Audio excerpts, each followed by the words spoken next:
नमस्कार। मैं आशुतोष राणा पंचतंत्र वन के इस नए पॉडकास्ट में आप सभी का हार्दिक स्वागत करता हूं।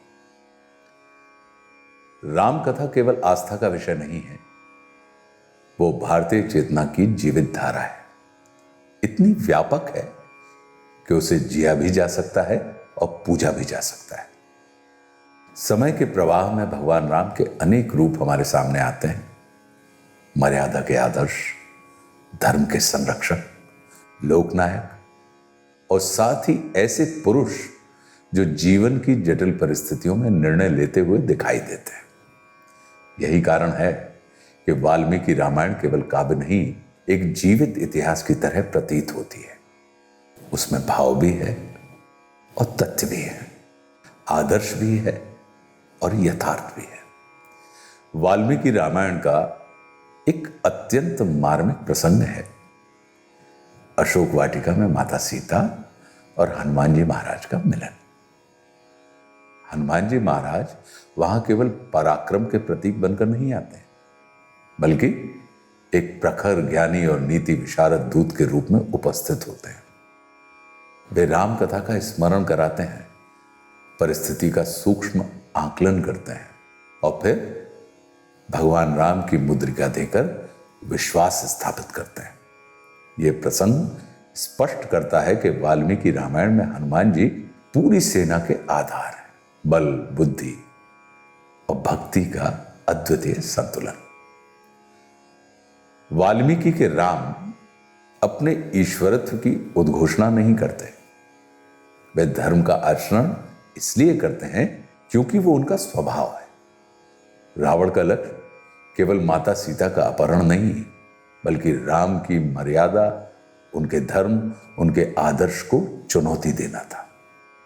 वाल्मीकि रामायण और रामचरितमानस के स्वरूप में भी एक सुंदर अंतर दिखाई देता है। एक ओर राम जीवन के धरातल पर चलते हुए पुरुष हैं और दूसरी ओर वे भक्ति के आलोक में प्रतिष्ठित आराध्य। इसी दृष्टि से सीता परित्याग और उत्तरकांड जैसे प्रसंग भी विचार का विषय बनते हैं, क्योंकि राम कथा केवल श्रद्धा की नहीं, चिंतन की भी परंपरा है। इन्हीं गहन आयामों को भाव और तर्क के संतुलन के साथ सामने रखने वाले आज के हमारे अतिथि हैं आचार्य देवव्रत जी। वे केवल कथावाचन नहीं करते, राम कथा को संवेदना और विवेक दोनों के साथ प्रस्तुत करते हैं। उनकी वाणी में भक्ति की गरिमा भी है तो चिंतन की स्पष्टता भी है। वे राम कथा के संस्कारों को भावपूर्ण ढंग से समझाते हैं, साथ ही हमारे पौराणिक ग्रंथों को ऐतिहासिक दृष्टिकोण से देखने का सामर्थ्य भी रखते हैं। उनके लिए रामायण केवल सुनाई जाने वाली कथा नहीं है, बल्कि जीवन को दिशा देने वाली एक परंपरा है। आज की इस चर्चा में हम जानेंगे कि वाल्मीकि रामायण के अनुसार भगवान राम की आयु क्या थी, माता सीता पंचवटी तक कैसे पहुंची, रावण का उद्देश्य क्या था, हनुमान जी महाराज की ज्ञान परंपरा का क्या महत्व है और वाल्मीकि रामायण तथा रामचरितमानस के बीच कथा की दृष्टि के स्तर पर कौन से अंतर उभर कर हमारे सामने आते हैं। आज की सार्थक चर्चा को आगे बढ़ाएंगे मेरे प्रिय अनुज डॉक्टर प्रवीण तिवारी। आचार्य देवव्रत जी, मैं आशुतोष राणा पंचतंत्र वन के इस मंच पर आपका हार्दिक स्वागत करता हूं और धन्यवाद देता हूं कि आपने अपना बहुमूल्य समय हम सभी को प्रदान किया। प्रणाम। जय श्री सीताराम जी। बहुत बहुत धन्यवाद। राधे राधे। आशुतोष राणा जी जो सर हैं, उनका तो धन्यवाद इस बात से है कि उन्होंने हमारी पीढ़ी को बड़ा, आज भी और हमसे पिछले गुजरी उस पीढ़ी को भी और शायद भविष्य को भी वो इतना प्रेरित कर रहे हैं, इतना क्या कहते हैं जागृत कर रहे हैं अपनी किताबों के माध्यम से। अभी हम उनकी किताब पढ़ रहे थे रामराज्य, तो वो हर तरीके से जागृत कर रहे हैं। और एक बुंदेलखंड में आलाउदल की बड़ी सुंदर वीर गाथा है जो मैंने जैसी सुनी उनके मुख से, उनके आवाज़ जो वो अद्भुत है। और मैं बताऊं आपको कि उस अलाउद्दीन की वीर गाथा को सुनने के उपरांत मैंने करीब 100 वीडियोस बनाई हैं अलाउद्दीन की, वही आला चरित्र पर पूरा एक एक करके, और उस पर लाखों लोगों ने उसको देखा है। लेकिन वो सब कुछ करने के बाद भी मुझे लगता है कि वो उसका कहना 1% नहीं हो सकती। बहुत जागृति, चाहे वो क्या कहते हैं सिनेमा के क्षेत्र में दी हो, चाहे फिर वो क्या कहते हैं अपने किताबों के माध्यम से अध्यात्म के क्षेत्र में, और अब तो बहुत सुंदर बात हो रही थी कि प्रोग्राम चल रहे हैं, तो बहुत सुंदर तरीके से, हर तरीके से एक भी जगह से चूक नहीं जाए। चाहे सिनेमा में युवा आए तो वहाँ से भी नहीं चूके, वहाँ से भी वो मोटिवेशन ले, उत्साह ले, अध्यात्म में आए तो वहाँ से भी उत्साह ले, एक भी जगह से। तो बहुत सुंदर कार्य कर रहे हैं। ऐसा व्यक्तित्व कभी कभी आता है। हमने बहुत सारे पॉडकास्ट या वीडियोस या कथा में वाल्मीकि रामायण के किसी प्रसंग की चर्चा भी कर दी नहीं है, तो बहुत सारी जनता आ जाती है, ये क्या कह रहे हैं आप, ऐसे कैसे कह रहे हैं, आप तो धर्म को बदनाम करके छोड़ें। अरे बदनाम नहीं कर रहे, असली धर्म वाल्मीकि में ही है। ओरिजिनल जो अगर वाल्मीकि रामायण पढ़ लोगे तो बाल कांड में ही आपका दिमाग खराब हो जाएगा। मैंने ऐसे बंद कर दी, मैंने बंद करो भाई, मैं नहीं पढ़ सकता। प्रभु श्री राम वन में अगर गए हैं तो वो उस समय के लिए नहीं गए, वो भविष्य के लिए गए हैं। कभी कभी लगता है कि वाल्मीकि जी ने गलती कर दी रामायण लिखकर। ये सीतायण है, ये सीता जी का चरित्र है। राम जी और सीता जी की शादी हो रही है, विवाह हो रहा है, उस समय उनकी आयु क्या है, ये बड़ा कंफ्यूजन होता है, और कई श्लोकों में इसका जिक्र भी आता है। 14 वर्ष का वनवास क्यों दिया, मैं सबसे पूछता हूँ, 14 वर्ष का वनवास क्यों दिया? जब स्वयं दशरथ जी की उम्र 60,000 वर्ष की है, जब हजारों साल वो लोग जीते थे, उस समय हमारे पूर्वज जीते थे, 14,000 वर्ष का तो कैकेयी को देना चाहिए था ना, माता कैकेयी को। कैसे पंचवटी तक पहुंचे? क्या रावण कभी उस पे आया था कि उसका भी सीता से विवाह? तो रावण कैसे चोरी करने आ सकता है माता सीता की? रहस्य है इसमें।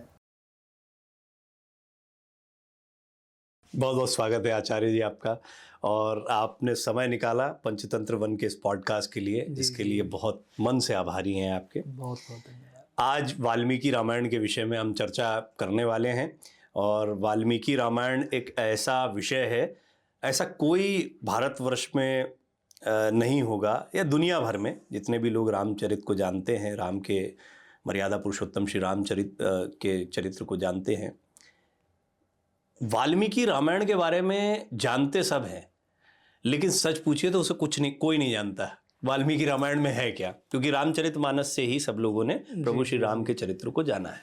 तो पहले तो वाल्मीकि रामायण के महत्व को आप बताएं हमें, कितना महत्वपूर्ण वाल्मीकि रामायण है। वाल्मीकि रामायण को कोई जानता नहीं और ना जान सकता है, और तीसरी बात यह ना कोई जानना चाहेगा, ये भी है। वाल्मीकि रामायण को जानने के लिए तो फिर आपको दुधारी तलवार पर चलना पड़ेगा, वो काट देगी, छत विक्षत कर देगी। आप एक बार पढ़ के देख लो। हमने बहुत सारे पॉडकास्ट या वीडियोस या कथा में वाल्मीकि रामायण के किसी प्रसंग की चर्चा भी कर दी नहीं है, तो बहुत सारी जनता आ जाती है, ये क्या कह रहे हैं आप, ऐसे कैसे कह रहे हैं, आप तो धर्म को बदनाम करके छोड़ें। अरे बदनाम नहीं कर रहे, असली धर्म वाल्मीकि में ही है। वाल्मीकि जी ने ही उसको वर्णन किया है। ये तो बहुत धर्म जो आपके पास हमारे पास पहुंच रहा है, ये तो बहुत फिल्टर्ड हो चुका है। अनफिल्टर्ड रॉ वो वाल्मीकि रामायण है। वाल्मीकि रामायण जैसा चरित्र राम जी का देती है कोई नहीं दे सकता। वाल्मीकि रामायण जैसा उत्साह, जैसा मैं बताऊं, वाल्मीकि रामायण आप जब पढ़ोगे तो वो वहां लगेगा कि वाल्मीकि जी सबसे बड़े मनोविश्लेषक हुए हैं। वहां पर राम जी धीरे धीरे बड़े हो रहे हैं। ऐसे नहीं कि राम जी पैदा होते ही और भगवान है, आओ सब शरण में आ जाओ, ऐसा नहीं है। राम जी के अंदर कुछ कमियां भी हैं। सबको कल राम उत्तराधिकारी हो जाएंगे, राज्य के राजा बन जाएंगे, और आज कह दिया कि वन को जाना है, तो राम दुखी भी होते हैं कि मैं राजा बनने वाला था।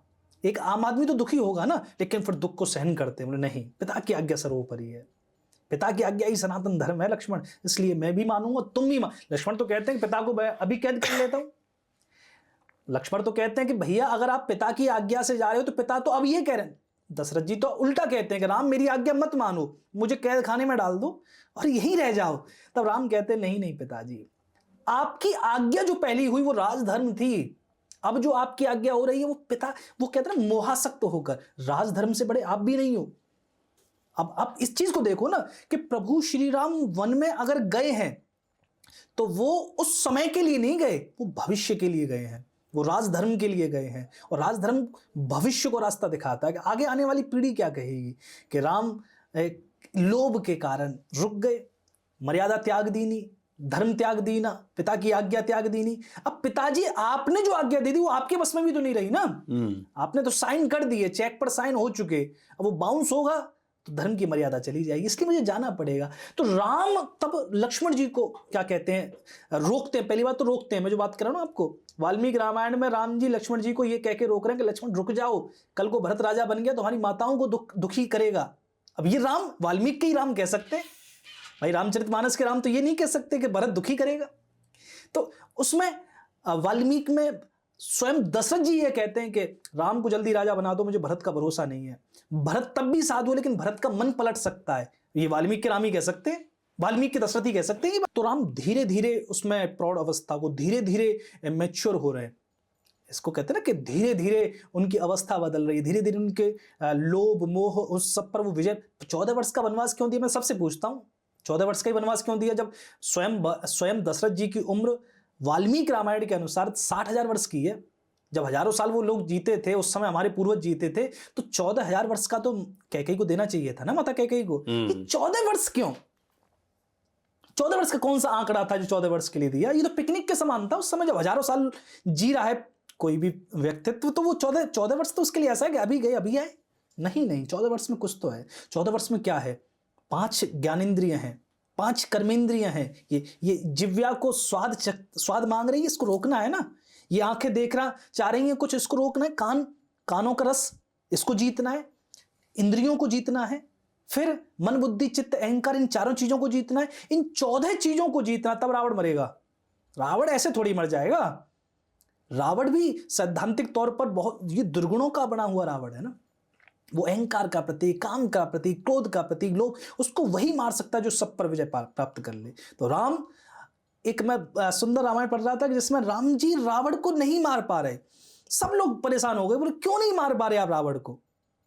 राम और रावण का युद्ध 87 दिन चला, जिसमें 72 दिन युद्ध होता, 15 दिन अवकाश रहा है। जैसे इंद्रजित मर गया, तब राम जी ने कहा कि अवकाश दो। लंका का राजकुमार मरा है, भाई युद्ध कैसे लड़ सकते हैं?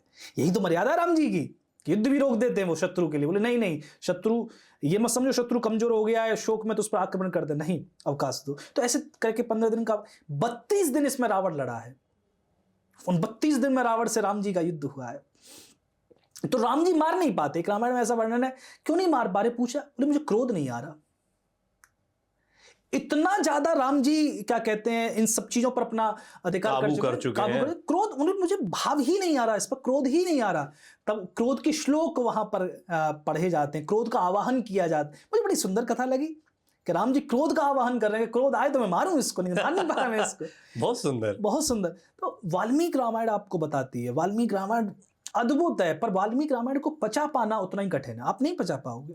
आपने जैसी छवियां देख रखी हैं वहां सब बिगड़ेंगी। राम की भी छवि मैंने जितने लोगों को रिकमेंड करी वाल्मीकि ओरिजिनल रामायण, वो पढ़कर क्या कहते हैं, ये फोन करते हैं कि महाराज हमारी तो श्रद्धा सी हिलने लग गई राम जी से।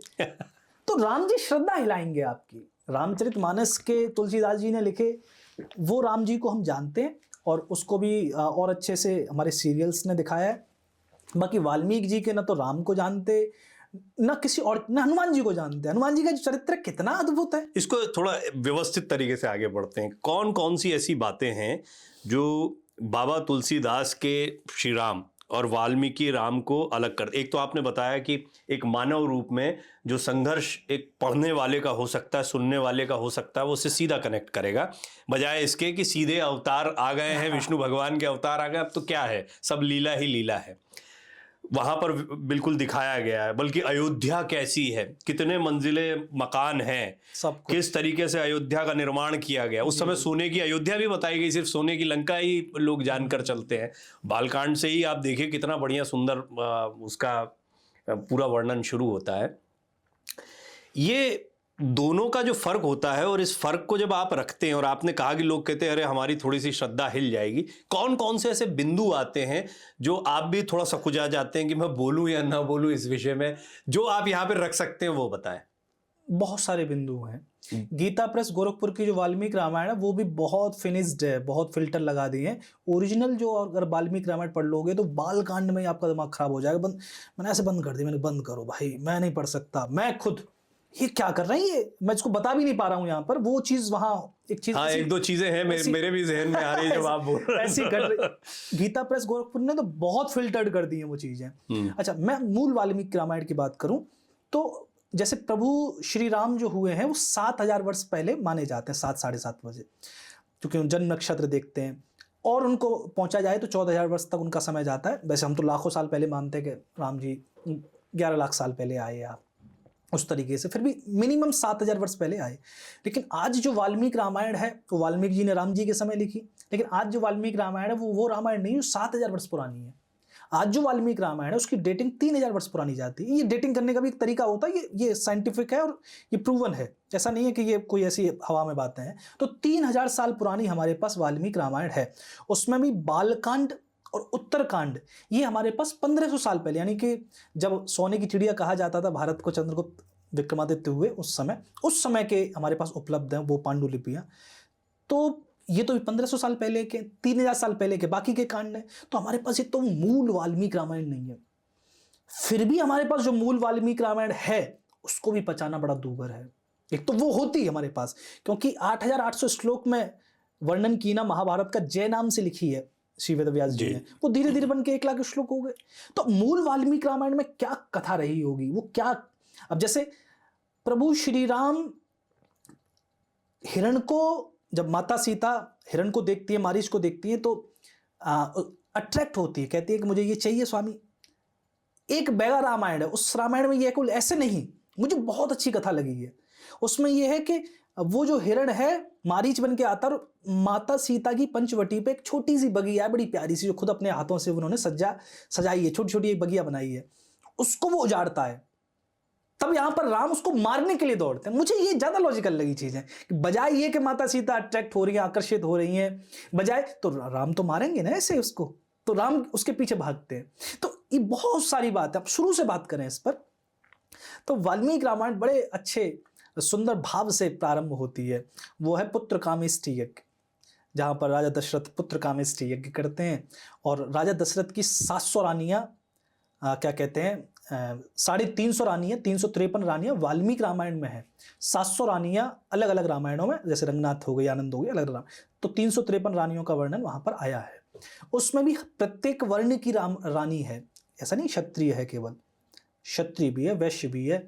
और अब इस बात में बहुत विवाद हुआ कि शूद्र रानी कैसे हो सकती है, लेकिन नाम है शूद्र रानी का, परिवृत्ति करके। अब परिवृत्ति को वो कहते हैं ग्रुप था पूरा या एक रानी थी, वो डिबेट हो सकती है उस पर, लेकिन उसमें लिखा हुआ कि शूद्र रानी थी जो घोड़े का पूजन करती है, क्योंकि पुत्र कामेष्टि से पहले अश्वमेध यज्ञ करते हैं राजा दशरथ, उसका पूजन होता है। तो इस तरीके से एक परंपरा यहां पर हिलेगी कि क्षत्रिय राजा दशरथ कैसे शूद्र रानी से विवाह कर सकते हैं। ये हमारे मन को थोड़ा टटोलेगा। अब यहाँ पर वर्ण व्यवस्था का वो वाला जो चक्र जो आज हम देख रहे हैं या हमने 1000 साल में देखा, वो 3,000 साल पहले, 7,000 साल पहले कुछ अलग था। राम जी के समय वर्ण व्यवस्था ऐसे नहीं काम करती थी, वहां पर उतना ही सम्मान था। उस शूद्र को भी जो घड़े बना रहा है भाई, वो पालन कर रहा है ना, इसलिए प्रजापति कहा उसको हमने, वो दे रहा है संसार को, क्या कहते हैं, मिट्टी के पात्र नहीं तो गरीब कैसे खाएगा। सबको ही ताम्र और क्या कहते हैं उस तरीके के पात्र थोड़ी यूज कर सकते हैं। तो हमने शूद्र वर्ण को समकक्ष रखा है। वो कब नीचे हो गया, वो ये कथा बता रही है वाल्मीकि। वो पता नहीं चला कि वो धीरे धीरे करके आगे करके वो पीढ़ियों दर पीढ़ियों वो एक वर्ण ऊपर चला गया, एक वर्ण नीचे हो गया। जबकि मनु तो कह रहे कि शूद्र भी ब्राह्मण हो सकता है, ब्राह्मण भी शूद्र हो सकता है, मनु तो कह रहे। लेकिन बाद के शास्त्र भी ये भी कह रहे कि जन्म से ब्राह्मण हुआ जा सकता है, तो कितने भी कर्म कर लो नहीं होगे ब्राह्मण, ये बाद के शास्त्र भी कह रहे। तो बहुत सारी बातें हैं जो इसमें उलझ गई, लेकिन वाल्मीकि रामायण वर्ण व्यवस्था को अपने ढंग से प्रस्तुत कर रही है। उसमें बहुत सारी, आपको आज के भाव से कहोगे तो बहुत सारी लगेगा रिजिडिटी भी है कि ऐसे कैसे। जैसे राम जी के एक उसमें मंत्री हैं, वो राम जी से बात करते अनिश्वरवादी कि कोई ईश्वर नहीं, तो राम जी नाराज हो जाते हैं, ऐसे कैसे बात कर सकते हो। और बहुत सारी बातें हैं, वो चर्चा वनवास की होती है। तो ऐसी भी बात है, अनिश्वरवाद तक की बातें आपको उसमें पता चलेंगी। वो चारवाक का एक दर्शन चलता, चारवाक ऋषि बहुत समय पुराने हुए तो चलता। अब यहाँ पर धीरे धीरे जब ये कथा चलती है तो प्रभु श्री राम का प्रादुर्भाव होता है, 4 भाइयों के साथ होता है। और क्या कहते हैं, प्रभु श्री राम गुरुकुल में जाते हैं। ये एक सबसे प्रॉपर हमारे यहाँ क्या कहते हैं एक व्यवस्था जो थी कि गुरुकुल में जाना, गुरुकुल से विद्या प्राप्त करके लौटना, ये सबसे बड़ी व्यवस्था थी। 64 विद्याएं अगर आप कभी पढ़ोगे 64 विद्या, तो 64 विद्याओं में 64 तरीके की स्किल्स थी। आज हम 12th कर लें, ग्रेजुएशन कर लें, पोस्ट ग्रेजुएशन कर लें, आपके अंदर एक स्किल डेवलप नहीं होती। ये हम जो कथा वाचन कर रहे हैं, ये सब कर रहे हैं, ये अपने आप डेवलप करनी पड़ी है। स्कूल नहीं डेवलप कर रहे हैं इनको। स्कूल जो डेवलप, कहते हैं ना, बच्चा जाता अच्छा बिगाड़ के बेचते हैं स्कूल वाले, तो उसकी सारी प्रतिभा को समाप्त कर देते हैं। तो गुरुकुलों का ऐसा विधान था, वो गुरुकुल की एक परंपरा थी जो राम जी के भीतर आती है।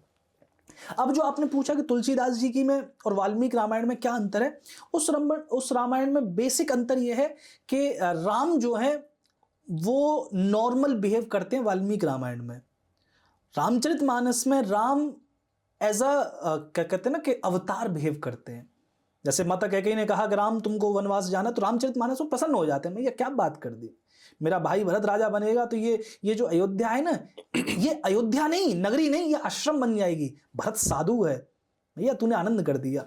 लेकिन ऐसा वाल्मीकि रामायण में नहीं देखने को मिला। वाल्मीकि रामायण में सारे उहापोह मिलेंगे आपको।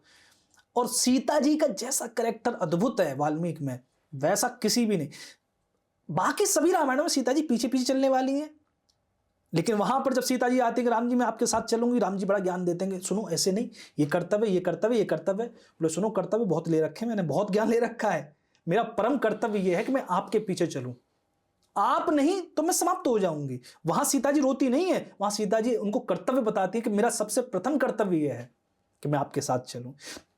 और आप देखोगे वाल्मीकि रामायण में जितने राम प्रसन्न नहीं है, उससे ज्यादा माता सीता प्रसन्न है। कभी कभी लगता है कि वाल्मीकि जी ने गलती कर दी रामायण लिखकर, ये सीतायण है, ये सीता जी का चरित्र है पूरा। सीता जी अद्भुत है, अद्भुत अद्भुत, सीता जी का अद्भुत चरित्र है। सीता जी परम प्रसन्न है। क्या मिला? वनवास मिला, तो वो तो ऐसे आती है जैसे एकदम पिकनिक जा रहे हो। सीता जी बहुत प्रसन्न है। फिर जो चरित्र आता है वो लक्ष्मण जी का रहता है हमारा। तो ये वाल्मीकि रामायण के चरित्र अभी आपको ऐसे लगेंगे, राम सीता लक्ष्मण जो अभी क्या कहते हैं नाजुक है, लेकिन अब धीरे धीरे करके इन पर अब एक 14 वर्ष का जो वनवास आया है, वनवास से पहले भी धनुष यज्ञ आता है जिसकी हम चर्चा नहीं करी हमने। धनुष यज्ञ भी अलग तरीके का है। रामचरितमानस में जो धनुष यज्ञ है वो वाल्मीकि में नहीं है।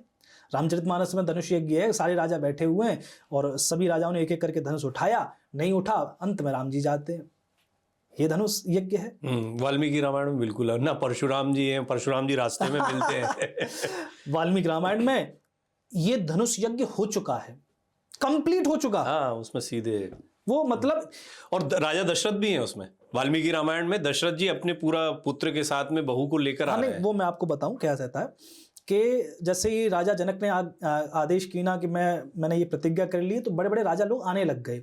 धनुष उठाते, नहीं उठता तो चले जाते। ठीक है, बड़े बड़े राजा आते हैं। ये 1 साल तक धनुष यज्ञ चला है राजा जनक के यहाँ, नहीं उठा।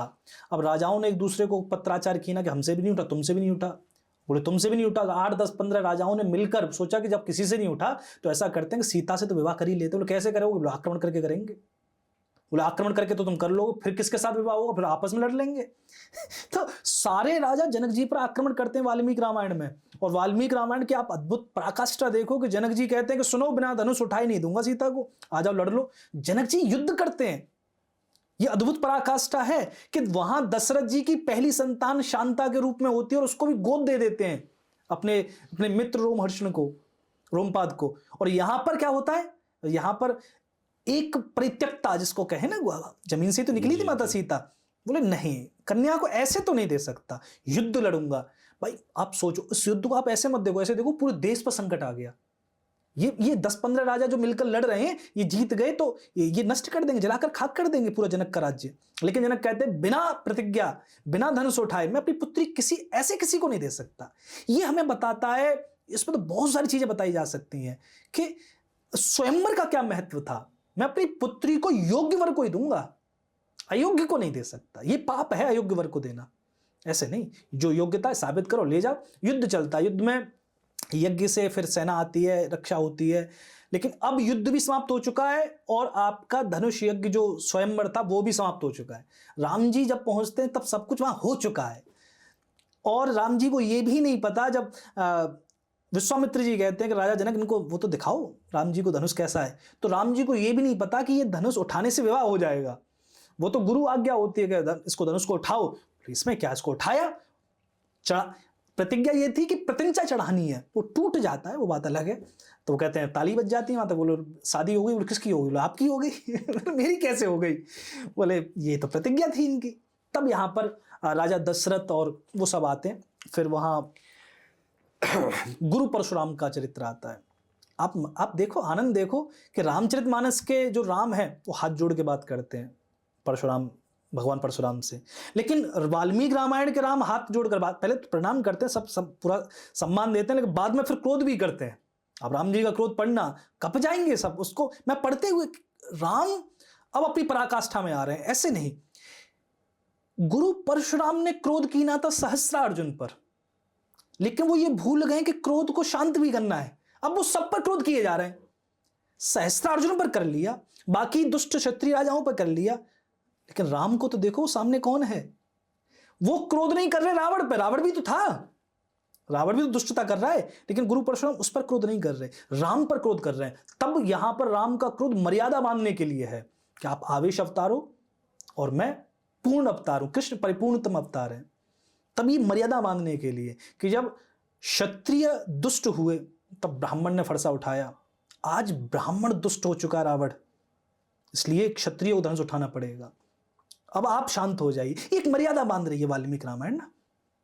इस तरीके से वाल्मीकि रामायण की मर्यादा आपको पूरी उसमें मिलेगी, लेकिन वो मर्यादा इतनी ज्यादा रॉ है कि आप उसको कहोगे कि ऐसे कैसे, ऐसे कैसे। हमें तो वो चाहिए ना, ट्रेजेडी चाहिए, हमें सिनेमा चाहिए, हमें ड्रामा चाहिए, वो ड्रामा। अच्छा, कुछ सवाल हैं आचार्य जी जो लोगों के मन में बड़ा कंफ्यूजन क्रिएट करते हैं, मैं एक एक करके रखता हूँ उसको। जैसे पहले तो ये जो धनुष यज्ञ हुआ, इसमें क्या रावण का इन्वॉल्वमेंट था? क्या रावण कभी उस पे आया था कि उसका भी सीता से विवाह? नहीं, ऐसा कहीं जिक्र नहीं है। नहीं, वाल्मीकि रामायण में ऐसा कोई जिक्र नहीं है। मैं कहा वाल्मीकि रामायण में जिन बातों का जिक्र नहीं है, फिर बाकी रामायणों ने अपने अपनी कल्पना में, अपने अपने कवियों ने, हम इसको कहते हैं भाव, इसको गलत नहीं कहते। क्योंकि एक बात यह है कि बहुत सारे हमसे लोग पूछते हैं वाल्मीकि रामायण क्या इतिहास है? बोले इतिहास, हम उनसे यही कहते हैं कि वाल्मीकि रामायण इतिहास हो नहीं सकती। इतिहास अगर वाल्मीकि रामायण होती तो बाकी रामायणों को फिर मान्यता नहीं दी जाएगी, वो ऐसे काट दी जाएंगी। फिर हम रामचरितमानस को भी फिर हमें बहा देना चाहिए ना, क्योंकि हमने कभी भी राम जी के चरित्र को इतिहास नहीं माना। हमने राम जी के हमने इतिहास को इतिहास नहीं माना। आपको मजेदार बात बताता हूं मैं इतिहास की। अब इतिहास की चर्चा चली गई तो इतिहास की बता दूं। पृथ्वीराज चौहान का आप जानते ना? पृथ्वीराज चौहान ने किसको मारा? मोहम्मद गौरी कैद करके ले गया था उन्हें। इस बात को हम मानते हैं? ये सरासर झूठ है। मोहम्मद गौरी पृथ्वीराज चौहान से 14 साल बाद मरा है। पाकिस्तान में झेलम के तट पर किसी खोकर जाति के योद्धा ने उसको मारा था। पृथ्वीराज चौहान न तो उसके राज्य में गए, न वो लेके गए, न पृथ्वीराज चौहान ने मारा। ये मैं आपको ऑथेंटिक सोर्सेस की बात बता रहा हूं। मैं आपको पृथ्वीराज चौहान को अजमेर लाता है, अजमेर में कैद करता है और बाद में एक साजिश के तहत उनको मार दिया जाता है। उनके बेटे को राजा बनाता है, गोविंदराज को। गोविंदराज राजा बनते हैं। सिक्के पर उस समय सिक्के भी ढाले जाते हैं जिसपे एक तरफ पृथ्वीराज चौहान है, एक तरफ मोहम्मद गौरी है। ये इतिहास बता रहा हूं आपको मैं, जिस इतिहास को हम नहीं जानते। फिर गोविंदराज राजा बन जाते हैं, पृथ्वीराज चौहान की मृत्यु हो जाती है। तो गोविंदराज पर पृथ्वीराज चौहान के एक भाई थे हरिराज, वो आक्रमण कर देते हैं कि तुमने मेरे भाई के साथ गद्दारी करी। तो हरिराज फिर से अजमेर पर अधिकार कर लेते हैं। ये इतिहास है। और ये रणथंभौर आ जाते हैं। रणथंभौर आपने सुना होगा यहाँ पर। अब आप इस इतिहास से और पीछे जाइए। राजा जयचंद क्या गद्दार थे? ये बिल्कुल असत्य बात है। नहीं। राजा जयचंद का पृथ्वीराज चौहान से दूरों तक कोई मतलब नहीं है। वो दोनों मौसेर ने तो भाई हैं। ना पृथ्वीराज चौहान ने कभी दिल्ली पर राज किया है। पृथ्वीराज चौहान दिल्ली के राजा नहीं थे, बल्कि दिल्ली उनके अधिकार में आती थी। दिल्ली पर गोविंद राय राज कर रहे हैं, जो उनके मामा लगते हैं। एक तरीके से मामा लगते हैं, वैसे मामा भी नहीं है। तो गोविंद राय हैं जिन्होंने क्या कहते हैं छाती में भला गाड़ा था मोहम्मद गौरी। ये ऑथेंटिक बातें हैं जो उसने मोहम्मद गौरी ने लिखी हैं कि ऐसा दिल्ली का। कुल मिलाकर इतिहास, और इतिहास के बाद में भावनाओं का ज्वार आता है, फिर उसमें कई सारी चीजें जुड़ती चली जाती हैं, और धीरे धीरे हम जो कथानक देखते हैं, कथाओं का रूप देखते हैं, वो बहुत अलग होता है वास्तविक इतिहास से। तो क्या आपने जैसा कहा कि हम वाल्मीकि रामायण को इतिहास नहीं मान सकते, लेकिन कई फैक्ट निकाले जाते हैं। जैसे एक सवाल बहुत लोग पूछते हैं, मैंने उसका कई बार जवाब देने की कोशिश खुद भी करी, लेकिन अब आप जैसा विद्वान यहाँ पर है वाल्मीकि रामायण का, तो सबसे पहले तो जिस समय पर राम जी और सीता जी की शादी हो रही है, विवाह हो रहा है, उस समय उनकी आयु क्या है, ये बड़ा कंफ्यूजन होता है और कई श्लोकों में इसका जिक्र भी आता है। फिर मैं ये भी देखता हूँ कि रावण और सीता का जब संवाद होता है, जो हरण वाला समय, उस समय सीता जी बड़े डिटेल में बताती हैं कि मैंने इतना समय वहां बिताया, इतना समय वहां बिताया, इतना समय। तो थोड़ा सा आकलन अगर आपने किया हो इनकी आयु। प्रभु बहुत आकलन जी, बेकार जी। है वो आकलन की बात की जाए तो माता सीता स्वयंवर के समय 6 वर्ष की है। 18 वर्ष की अवस्था में उनको वहां पर क्या कहते हैं राज्य छोड़ना पड़ जाता वन के लिए, उनको आना। राम जी 27 वर्ष के हैं, थोड़ा ऊपर नीचे हो जाते हैं, लेकिन 27 वर्ष आपको मिलेगी अवस्था। अब माता सीता 6 वर्ष की कैसे हैं, क्या कहते हैं, सबसे ज़्यादा प्रश्न हमसे ये पूछे जाते हैं कि, और वो लोग ज़्यादा पूछते हैं, इनको धर्म पर उंगली उठानी होती है। 6 वर्ष का आपका स्वयंवर हो रहा है, आप थोड़ी शर्म करो। वो ये भूल जाते हैं कि इसके पीछे एक थोड़ा सा गैप है, उस गैप को भी तो देखो कि माता सीता परित्यक्ता है और वो 12 वर्ष जमीन में रही हैं। हम इसको ऐसे नहीं कहेंगे कि वो गड़ी रही 12 वर्ष तक, हम इसको कहेंगे कि अगर मैं जैसा मानता हूं, ये मान्यता हो, मैं ये मेरा मानना हो सकता है, लेकिन अगर मैं इसको जस्टिफाई करूंगा तो इस तरीके से करूंगा कि भाई माता सीता को लाकर गाड़ा गया, 12 वर्ष तक सूखा तभी तो पड़ी। ये कथा भी आती है रामायणों में, अन्य रामायणों में कथा आती है कि सीता लाके गाड़ दी गई रावण के द्वारा, रावण की बेटी थी, मंदोदरी के गर्भ से हुई थी तो गाड़ दी गई, वहां पर सूखा पड़ती है, 12 वर्ष तक सूखा पड़ती है, तब वो सीता मिलती है, तब वहां पर बारिश होती है। तो वो 12 वर्ष अगर इंक्लूड करोगे तो 18 वर्ष के ऐसे करके वो हो जाती हैं। लेकिन हाँ, वाल्मीकि रामायण में वो 6 वर्ष की हैं और आज के समय के हिसाब से इसको जस्टिफाई तो नहीं किया जा सकता किसी भी तरीके से। आप इसमें कोई भी कुछ भी नहीं कर सकता। आप क्या कहोगे, आप कैसे कहोगे? उस समय लेकिन विवाह होते थे, विदाई नहीं होती थी, पर उसमें विदाई भी हो रही है। भाई बहुत से ऐसे विवाह थे जो 6 वर्ष, 8 वर्ष, 10 वर्ष की अवस्था में हुए। गांधी जी का खुद 11-12 वर्ष की अवस्था में हो गया था। विवाह होते थे, लेकिन विदाई कब होती थी? विदाई होती थी एक समय के बाद, 14-15 वर्ष की अवस्था। लेकिन वाल्मीकि रामायण में विदाई भी होती है। इसी वजह से मैं कहता हूँ कि वाल्मीकि रामायण जो है, ये जो बहुत सारी चीज़ें, अब क्या बताऊँ आपको वाल्मीकि रामायण की, जैसे कोई लक्ष्मण रेखा नहीं है। सबसे बड़ा प्रश्न ये भी तो आता है, वाल्मीकि रामायण में कोई लक्ष्मण रेखा नहीं है। वहाँ तो सीता रावण आता है, कुटिया के भीतर बैठता है, सीता जी पूरी स्टोरी भी सुनाती हैं उसको, और रावण माता सीता के पूरे स्वयं क्या कहते हैं पूरे सौंदर्य का वर्णन भी करता है। अब क्या होता है, अगर आप संस्कृत जानते हो तो आपको आपत्ति नहीं होगी, अगर आप संस्कृत की केवल हिंदी पढ़ रहे हो तो आपको आपत्ति होगी। वो जो शब्द चल रहे हैं वहाँ, एक कविता है, किसी भी कुमार विश्वास की कविता ले लीजिए, बड़े बड़े कवियों की कविता ले लीजिए, कविता को पढ़ने में आनंद आता है, कविता की व्याख्या करने में वो सब बिगड़ जाता है मामला। तो ये कविता है वाल्मीकि रामायण, इसका आनंद कविता में ही है, हम इसका हिंदी अर्थ पढ़ रहे हैं। सबसे पहली बात तो हिंदी अर्थ, जैसे लक्ष्मण जी कह रहे हैं राम जी से, राम जी कह रहे हैं कि देव माने भाग्य सबसे बड़ा है, लक्ष्मण जी कह रहे हैं नहीं, पुरुषार्थ सबसे बड़ा है। मैं जब अपने गोहों के चमड़े के दस्ताने पहनकर धनुष उठाऊंगा तो इस त्रिलोकी को कपा दूंगा। अब धनुष, गोहों के चमड़े के दस्ताने कहने की आवश्यकता क्या थी? ये हिंदी में कहने की आवश्यकता नहीं है, काव्य में आवश्यकता है इसकी।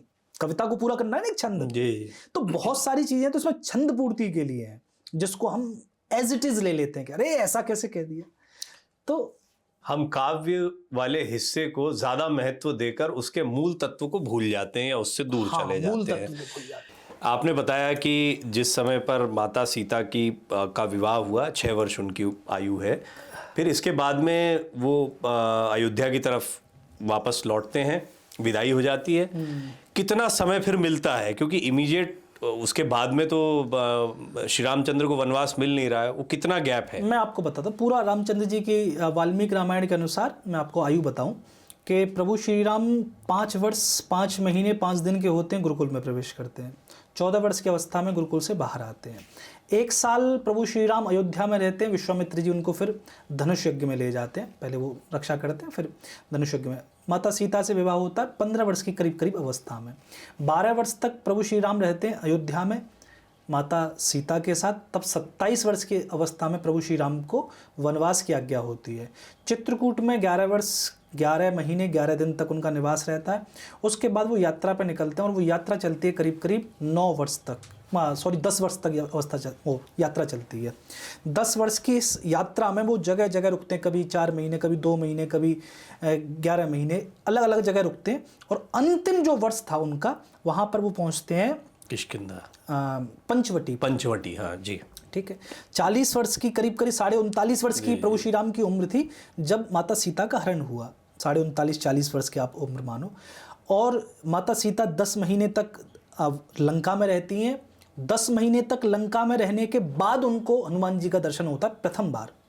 उसके फिर वो 2 महीने तक और बाद तक रहती हैं। तो ऐसे करके माता सीता करीब करीब 1 वर्ष तक रही हैं। और अंतिम दिन यहाँ पर 72 दिन का युद्ध चलता है, जिसमें 87 दिन का युद्ध था, 15 दिन का अवकाश, 72 दिन का युद्ध चला। प्रभु श्री राम ने रावण का अंत कीना और ऐसे करके 41 वर्ष की अवस्था में प्रभु श्री राम अयोध्या के राजा बनते हैं। और अब यहाँ पर वाल्मीकि रामायण कह रही है 41 वर्ष की अवस्था में राजा राम बन गए। फिर 11,000 वर्षों तक प्रभु श्री राम का सुंदर शासन होता है। इसलिए हम कहते हैं ना प्रभु श्री राम ये 7,000 वर्ष नहीं, हमारे पुराणों के हिसाब से तो 24वें मनवंतर में आए हैं, ये तो 28वां चल रहा है जी। तो मनवंतरों का ही बहुत सारा गैप हो गया, इसी में लाखों साल चली गई। तो 11,000 वर्ष तक ऐसे करके प्रभु श्री राम शासन करते हैं। 11,000 वर्ष को अगर आप उस तरीके से भी न लो तो ये एक उम्र थी, 41 वर्ष की अवस्था तक प्रभु श्री राम ने ये करके राजा बन चुके थे। माता सीता और रावण का संवाद मैंने पहले भी जिक्र किया। जिस समय हरण के लिए रावण आ रहा है तो एक लंबा संवाद है, जब सीता जी और रावण बात कर रहे हैं और सीता जी अपने विषय में काफ़ी जानकारियाँ वहाँ पर देती हैं। वो जानकारी आप थोड़ा सा बता पाएंगे कि किस तरह से वो अपने जीवन के विषय में बताती हैं और कैसे पंचवटी तक पहुँची?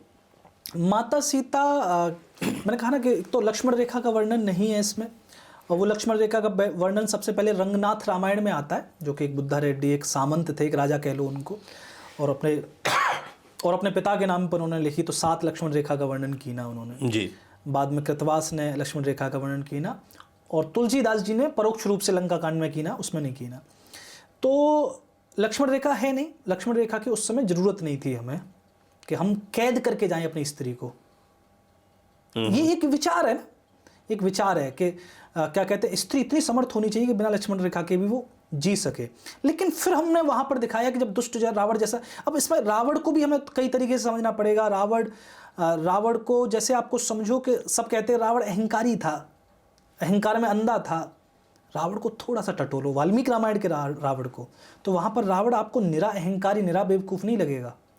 भाई रावण अगर अहंकारी, निरा मूर्ख होता तो क्या करता? जैसे ही उसने सुना अकंपन से कि 14,000 राक्षस मारे गए, जैसे ही सुना उसने सुपर्णखा से 2 बार बताया गया उसको, तो सीधा आता, पहले राम को मारता, लक्ष्मण को मारता, युद्ध करता, कुछ भी करता, पहले उनको बंदी बनाता या मारता, फिर सीता को ले जाता। असली रावण तो यही करेगा। रावण कौन है? जिसने त्रिलोकी को कपा दिया, उस त्रिलोकी को रुला के रावण बना है वो, जिसने जो स्तुति करता है महादेव का कैलाश उठाकर, वो रावण है। वो रावण कैसे चोरी करने आ सकता है माता सीता की? रहस्य है इसमें, इसमें रहस्य है। इसमें रहस्य क्या है? इसमें रहस्य ये है कि हनुमान नाटकम में जैसे हनुमान जी लिखते हैं कि एक दिन जगाया कुंभकर्ण को। कुंभकर्ण ने कहा कि कैसे जगा दिया मुझे, मैं तो जब मेरी मौज होती है तब जागता हूँ। कुंभकर्ण वैसे 9 महीने बाद जगा है वाल्मीकि रामायण में। वो पहले महीने जगा था जब सीता का हरण हो गया था, और फिर 9 महीने बाद जगाया जब युद्ध चल रहा है, जब जगाया गया। ऐसे करते तो 6 महीने की नींद भी गलत है, वो अपने आप जगता है। वो 10 महीने में जाए 12 महीने अपने आप जगता है, उसकी अपनी मौज है। तो पूछा कैसे जगाया? बोले कि युद्ध चल रहा है। बोले कैसा युद्ध चल रहा है? बोले राम सेना लेकर आ गए हैं। तब यहाँ पर कुंभकर्ण बड़ी फटकार लगाता, जगदम्बा हरियाण अब सट चाहत कल्याण, नहीं अब कोई कल्याण नहीं, जगदम्बा को हरलाया, और भी बहुत सारी चीज़ें। तब रावण कहता है कुंभकर्ण से कि सुनो, तुमसे ज्ञान लेने के लिए ये रावण ने तुम्हें नहीं जगाया, 10 सिर दशानन हूं मैं, तुमसे ज़्यादा ज्ञान तो मेरे पास है, फिर मुझे तुमसे युद्ध चाहिए। तब वहाँ पर एक श्लोक है, जानाम सीताम जनकम प्रसूति जानाम रामम मधुसूदनोपि। सुनो, मैं जानता हूँ सीता कौन है, तुम बताओगे मुझे। जिस सीता ने खेल खेल में धनुष उठा दिया था, परिमार्जन करके उसको फिर टिका दिया था, उस सीता को, वो सीता जो धनुष को उठा सकती थी, जो मुझसे नहीं उठा, ये हनुमान नाटकम की बात है। वो सीता अगर चाहती तो रावण को, भाई सीता में बल ज़्यादा है रावण में, जब जो धनुष रावण से नहीं उठा वो सीता ने उठा दिया, तो सीता में बल तो होगा ना। वो सीता चाहती तो रावण को घुमाती और फिर आकर लंका में फेंक सकती थी। मैं जानता हूँ सीता कौन है, मैं जानता हूँ राम कौन है, मुझसे भी 10 लाख गुना शक्तिशाली था वो मधुसूदन, जो मारे नहीं गए। भगवान नारायण लड़ते हैं, मधु राक्षस थे, मधुसूदन नहीं, मधु कैटब करके जो राक्षस थे, और वो मरते ही नहीं है। एंड में तो आके वही कह देते हैं कि वरदान मांग लो, तब कहते हैं कि मेरे हाथों मर जाओ, बस इतना वरदान है। तो मुझसे भी 10 लाख गुना बलशाली दैत्यों को मारने वाले नारायण ही राम हैं। मैं जानता हूं, जाना में निजम मैं अपना वध जानता हूं। मैं दशा जानता हूं तथापि सीताम न समर्पयामि, लेकिन मैं सीता को नहीं दूंगा। क्यों? मेरी गति इन्हीं से होनी है। ये हनुमान नाटकम के रामचरितमानस का रावण है जो खुल के कह रहा है। खुल के रामचरितमानस में कहता है ना कि भैया ये खरदूषण मोहिसम बलवंता, ये तो मेरे समान बलशाली थे, जितना बल मुझ में इतना, जब इनको मार दिया तो समझो कौन आ गया, फिर वो आ गया जिसकी प्रतीक्षा थी। क्योंकि इस तामस देह से अब भजन तो ना है रहो, ब्राह्मण था मैं, निशाचर हो गया, अब भजन नहीं हो रहा, अब मरकर ही पाऊंगा मैं। ठीक है, तो ये और रामायण बता रही है ना। वाल्मीकि रामायण इसको अलग तरीके अब से रावण बता को रही है। कैसे डिपिक्ट कर रहे हैं वाल्मीकि। वाल्मीकि रामायण में रावण को एक शाप है कि वो किसी भी स्त्री को अगर दुराचार के क्या कहते हैं संकल्प लेकर हाथ लगाएगा 100 सिर के टुकड़े हो जाएंगे। नल कुबेर का शाप जो बता ब्रह्मा जी का, नल कुबेर का, वरुण का, सबके शाप लगे पड़े हैं उसको। अब सीता जी को हाथ लगाएगा तो 100 टुकड़े क्यों नहीं हुए फिर इसके? क्या बलात् करेगा तभी होगा? ये शाप ये था कि अगर हाथ भी लगाएगा तो अब रावण जो हाथ लगा रहा है मन में दुराचार का भाव तो नहीं रख सकता। क्यों? शाप उसको मार देगा। भाई तो वाल्मीकि रामायण कह रही है ना। तो मेरा ऐसा मानना है कि रावण सीता जी का हरण करने आता है तो रावण के अब आप पर्सनैलिटी चेंज हो गई। वो रावण जो त्रिलोकी को कपा देता था वो चोरी छिपे आया है साधु का वेश बनकर, और वो भी राम जी को पहले कुटिया से बाहर कर दिया। क्या उससे भरोसा नहीं था अपने बल पे कि राम जी से एक बार हो ही जाने देते? और अच्छा उसमें दो चीज और है कि इसका भी भरोसा क्या था कि मारीच के पीछे राम ही जाएंगे, लक्ष्मण भी तो जाते थे, लक्ष्मण ही तो करते थे सारे काम। भाई सबसे पहले तो लक्ष्मण ही जाते थे, लक्ष्मण जाते तो राम से मुकाबला होता। तो इस चीज को हमें समझना पड़ेगा। ये जो ड्रामा हो रहा है पंचवटी पे, इस ड्रामे को समझ में आ गया तो आपको वाल्मीकि रामायण भी समझ में आ जाएगी, पूरी रामचरितमानस। समझाइए ना इसको थोड़ा, ये बड़ा इंटरेस्टिंग है। मैंने बहुत अच्छे तरीके से आपने कि सबसे मुझे गंभीर बिंदु ये लगा कि चोरी छिपे रावण आ रहा है, वही दशानन जो अपने बल का इतना बखान करता है और मारीच को भी भेज रहा है। राम को जाने बिना, सीता को लाए बिना ही आकलन कर लिया है कि ये कोई बड़ी शक्ति है भैया, इनसे छुप के उलझना पड़ेगा। समझाइए पंचवटी में क्या चल रहा है। वाल्मीकि रामायण के हिसाब से समझिए, चूंकि अलग रामायण में चले जाएंगे तो वो तो फिर अलग ही मैटर है उसके। तो हरि कथा अनंता है वो। तो यहाँ पर रावण ने जो एक क्या कहते हैं, रावण ने वरदान जो लीना है उसमें मनुष्य और बंदर को छोड़ दिया है। रावण यहां सचेत हो गया खरदूषण के मरते ही। खर इतना शक्तिशाली था कि गुरु परशुराम का धनुष लेकर जब राम जी युद्ध भूमि में उतरे, राम जी ऐसा युद्ध करते हैं, कब धनुष निकलता है तरकस से, कब चढ़ाते हैं कब छोड़ते हैं पता नहीं, वर्तुल बन जाता है एक ऊर्जा का, पता नहीं चलता। राक्षस खड़े होकर देख रहे हैं, बोले क्या चला रहा है ये, राम जी जैसा धनुर्धारी कौन हो सकता है। हाथ में गोह के चमड़े के दस्ताने हैं, हृदय पर वक्ष पर कवच है, कमर में तलवार बंधी हुई है और नीचे वलकर, क्या राम जी लड़ रहे हैं उस पूरी छट्टा से। तो दूषण का अंत कर देते राम जी। दूषण जब मारा गया तो खर पागल हो गया, खर पागल हो गया। खर का आप समझोगे, खर का इतना बड़ा भय था कि राम जी ने चित्रकूट भी खर की वजह से ही छोड़ा था। वाल्मीकि रामायण, खर के भय से चित्रकूट बहुत सारे ऋषियों ने छोड़ दिया तो राम जी को भी छोड़ना पड़ा। खर का आतंक इतना था, शक्ति कितनी थी। जब राम जी अपने परशुराम के धनुष को, गुरु परशुराम का धनुष है वो जो शिव धनुष है, उसको लेकर जब रणभूमि में उतरे तब खर ने अपने भाई की मृत्यु से इतना भयंकर युद्ध किया कि भगवान राम का धनुष बीच से तोड़ दिया। मैं इस जगह आश्चर्यचकित रह गया। ये है रॉ वाल्मीकि रामायण। किसी वाल्मीकि रामायण में राम जी का धनुष नहीं टूटा, यहां टूटता है। किसी रामायण में वाल्मीकि रामायण किसी भी रामायण में राम जी क्षतविक्षत नहीं होते, यहां लहू लुहान हो जाते हैं पूरे। राम जी ऊपर से नीचे तक रक्त की धाराएं बह रही हैं, धनुष बीच में से टूट चुका है, राम जी निहत्थे हो गए। ये है वाल्मीकि रामायण जो असली राम का परिचय कराती है। खर अपना उच्चतम युद्ध लड़ रहा है, इतना उच्चतम युद्ध तो रावण नहीं लड़ पाया कि राम जी का धनुष तोड़, इतनी औकात तो रावण की नहीं हुई कि राम जी का धनुष तोड़ दे। तब राम जी फिर अगस्त ऋषि का एक धनुष था उसको लाते हैं, फिर उससे युद्ध लड़ते हैं और तब यहां पर खर का अंत करते हैं। तो खर शक्तिशाली था। खर का जैसे अंत हुआ, अकंपन ने जाकर पूरी कहानी बताई कैसे 14,000 सैनिक आए। बोले कितनी सेना उधर से लड़ी, ये पूछा, बोले उधर से कोई सेना नहीं थी। फिर कौन था, उधर से एक था। बोले इधर कितने, बोले इधर 14,000 थे। बोले बस मैं समझ गया। यहां पर अब रावण क्या, रावण दशानन है, अहंकार नहीं बुद्धि विवेक भी रखता है, उसको पता है कि राम कौन है। राम से सीधा नहीं उलझा जा सकता। वाल्मीकि रामायण अलग अलग तरीके से बताती है कि वाल्मीकि रामायण में रावण ने सीता का हरण इसलिए भी किया क्योंकि वो राम को पहले कमजोर करना चाहता है। और राम कमजोर कब होंगे? जब राम के हृदय में विरह होगा, शोक होगा। ये वाल्मीकि रामायण कह रही है। और शोक कब होगा? जब सीता नहीं होगी साथ में। बहुत लॉजिकल है। लॉजिकल बात है, इलॉजिकल क्या है इसमें? फिर राम जी जब शोक में आ गए तब आक्रमण करना चाहिए था, क्यों नहीं आए बाबूजी? एक बार आ जाते। भाई राम जी जब वन वन भटक रहे हैं, हे सीते कहते हुए पुकार कर रहे हैं, तब आ जाते फिर एक बार और हो जाते। तो ये लॉजिकल बात है, ये वाल्मीकि रामायण की बात है। पर इलॉजिकल बात ये है कि फिर रावण लौट के नहीं आता। हाँ, खत्म ही करना है तो रास्ते में कहीं आके लड़ लो। रावण का टारगेट सीता नहीं थी, रावण का टारगेट तो राम थे। रावण तो राम से दुश्मनी है ना, सीता से क्या दुश्मनी है रावण की? रावण तो सीता को ले जाकर राम को विरह देखकर उनको कमजोर करके तब मारना चाहता है, लेकिन बाबूजी आए नहीं। राम जी को खुद पहुंचना पड़ता, भैया तुम क्यों नहीं आ रहे हैं? तो ये वाल्मीकि रामायण का क्यों है फिर बताइए ना थोड़ा सा। आपने क्या इतना अध्ययन किया, आपने क्या लॉजिक आपने निकाला इसका? मैंने कि ऐसा क्यों हुआ होगा? मैंने यही जाना कि रावण राम को जानता है कि अवतार है, ठीक है, मेरा युद्ध होगा राम से, मैं युद्ध लड़ सकता हूं, मेरा उद्धार होगा, ठीक है, मेरा कुनबा पड़ा हुआ है पीछे। अब व्यवस्था बदलने का समय है लंका में, और व्यवस्था लंका में केवल राम बदल सकते हैं। राम में अब इसको समझिए ना, ये स्वभाव की लड़ाई है।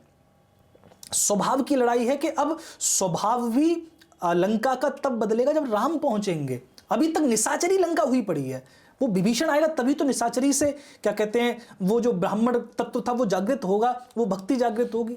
तो मैं ऐसा मानता हूं कि खर के अंत ने रावण को जगा दिया कि खर का अंत हो गया, रावण समझ गया कि अवतार है, अब इससे लड़ा तो नहीं जा सकता, इसको लाया जा सकता है, इसलिए तो लाया गया रावण के। अब आप सोचो इसमें एक और चीज है, एक और तर्कयुक्त बात है कि बाली के पास राम जी ने कोई दूत नहीं भेजा। भाई एक बात समझाते ना कि बाली देखो मान जा भाई, सुग्रीव को भी रह लेने दे। एक बार नहीं समझाया बाली को, और रावण को पहले हनुमान जी को समझवाने के लिए भेजा, फिर अंगद को भेजा। अंगद को तो भेजने की आवश्यकता ही नहीं थी भाई, तुम पहुंच गए, पूरी की पूरी वानर सेना वहां पर क्या कहते हैं ललकार दे रही कि एक बार आप आज्ञा दे दो प्रभु। एक एक वानर कह रहा कि मैं जरा मुझे आज्ञा दे दो तो अभी भी श्रीलंका को फूंक के आ जाऊं। राम जी कह रहे चुप बैठो यहां पर, एक मौका और मिलेगा। इतने मौके क्यों दे रहे? बाली को क्यों नहीं दिया? बाली को मौका मिल जाता तो फिर रामायण नहीं होती, फिर बाली जाता। बाली तो कहता है ना उसमें वाल्मीकि रामायण में, आपने मुझसे किस कायर सुग्रीव को आपने मित्र बनाया, मित्र मुझे बनाते, मुझसे कहते, वो यहां दे के जाता सीता को रावण। तो वाल्मीकि रामायण आपको समझ, राम जी जानते हैं कि बाली अगर मेरी तरफ मिल गया बाली से तो फिर पूरी रामायण वहां अधूरी रह जाएगी, वो रावण नहीं मरेगा, ये अकेला जाएगा ले। ये आपने जो बोला इसी से तो सवाल उपज रहे हैं, ये बताइए कि बाली को दोस्त क्यों नहीं बनाया, और दूसरा अंगद को दोबारा क्यों भेजा? अंगद को दोबारा भेजना, मैं अंगद की बात करूं, अंगद को दोबारा भेजना अंगद की परीक्षा है जी। क्या कूटनीतिज्ञ राम जी। मैं एक बुक पढ़ रहा था कि दूसरों को सर्वश्रेष्ठ कैसे बनाए। अरे मैंने कि ये कौन सी बुक है भैया, अभी तक हमने बुक पढ़ी है कि खुद को सर्वश्रेष्ठ कैसे बनाए। उस बुक को मैंने उठाया, उसको पढ़ा तो आनंद आ गया। उस बुक में था कि तुम तभी श्रेष्ठ बनोगे जब तुम दूसरे को श्रेष्ठ बनाना जानते हो। आपसे हमारी पहली मुलाकात हुई, आपने हमें गौरव दिया, आपने हमें बड़ा बनाया, आप हमारी नज़र में स्वयं बड़े हो गए। आप ही अगर आप यहाँ पर अपना ज्ञान दिखाते, अपनी क्या कहते हैं आभा दिखाते कि महाराज हमें देखिए, तो हमारी नज़र में आप अपनी नज़र में भले ही बड़े होते लेकिन हमारी नज़र में गिर जाते। समझे ना बात को। राम कौन है? राम से मिलते ही सुग्रीव जो कायर है वो बाली को जाके ललकार देता है। आ गया जो छिपा बैठा है जिसके डर से, उसको जाके ललकार। राम कौन है? लात खा के आया था विभीषण, लात खा के आए हुए विभीषण को कहते कि कहो लंकेश कवनते की आओ भैया, लंकेश राजा कह के बात करते हैं। उसका सारा डिमोटिवेशन एकदम से उत्साह में बदला, मुझे राजा। राम कौन है?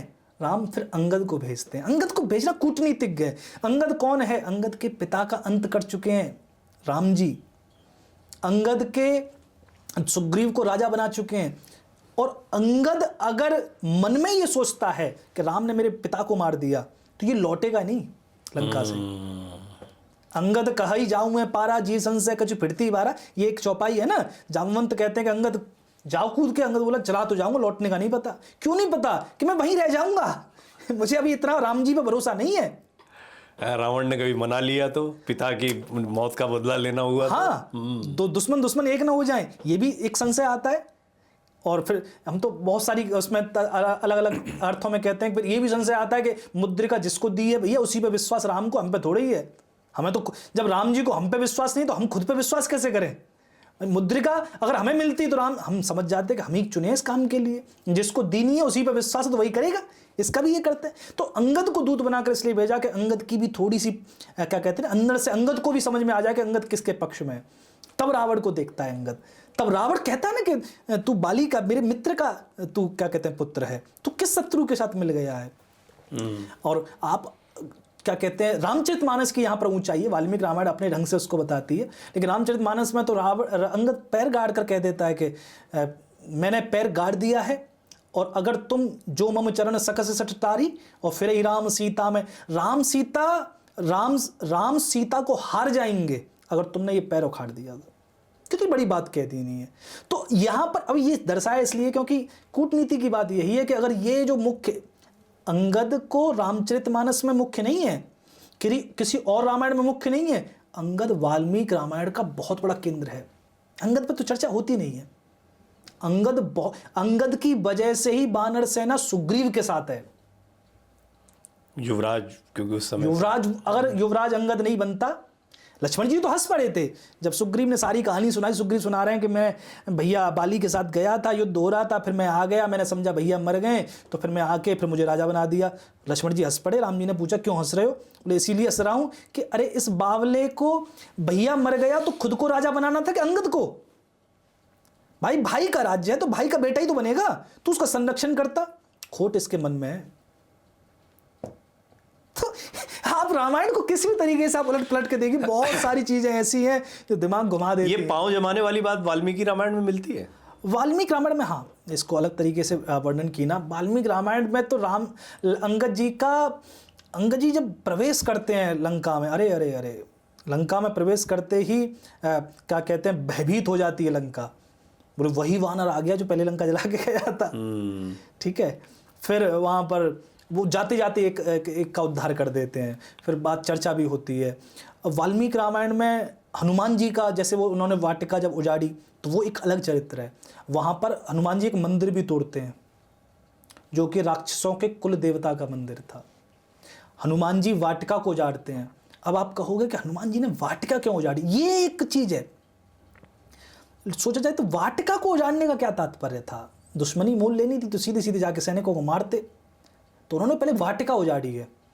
रावण का एक आनंद था, जिस भी राज्य पर आक्रमण करता उसकी सबसे पहले वाटिका उजाड़ता था। ये इंद्र की नंदनवन था, नंदकवन पूरा उजाड़ दिया। अलकापुरी अपने भाई पर आक्रमण करता, वहां का वन था वो उजाड़ दिया। किसी भी राज्य की अगर समृद्धि देखनी होती थी उस समय तो वहां की वाटिका होती थी, वहां की जो क्या कहते हैं बगीचा होता था वो होता। बगीचा कितना सुदृढ़ है, कितना संपन्न है, वो राज्य उतना ही संपन्न माना जाता था। तो रावण सबसे पहले वाटिका उजाड़ता था, हनुमान जी ने सबसे पहले वाटिका ही उजाड़ी है, ये संदेश देने के लिए कि अभी तक तुमने दूसरों की वाटिका उजाड़ी, अब कोई तुम्हारी उजाड़ने वाला आ गया है।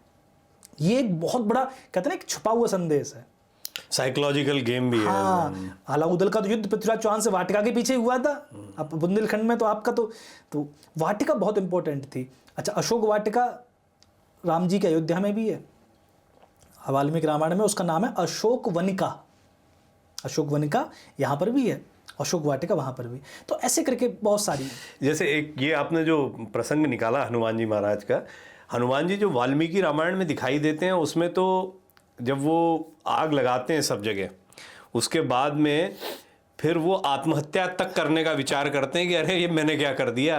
और फिर उसमें क्रोध में सेल्फ उनकी टॉक है जिसमें वो ये समझाते हैं कि क्रोध में इतना भी मूर्ख नहीं हो जाना चाहिए कि तुम अच्छा बुरा भूल जाओ, क्योंकि तुमने सब जलाया, कहीं सीता माता को भी तो नहीं जला दिया, अब क्या मुंह दिखाऊंगा, अब तो मुझे डूब जाना चाहिए, मर जाना चाहिए मुझे। ये भी प्रसंग आता है। हाँ, यही हनुमान जी के चरित्र को थोड़ा यही वाल्मीकि रामायण का यही आनंद है। यही आनंद है कि जब वो रावण के महल में प्रवेश कर जाते हैं तो वहाँ पर मंदोदरी को देखते हैं, मंदोदरी को सीता समझ लेते हैं। तो हनुमान जी जैसे ही देखते हैं सीता मिल गई, अब खुशी कैसे व्यक्त करें, तो वाल्मीकि के हनुमान जी खुशी व्यक्त करते हैं, खंबे पर चढ़ जाते हैं, फिर नीचे उतर आते हैं।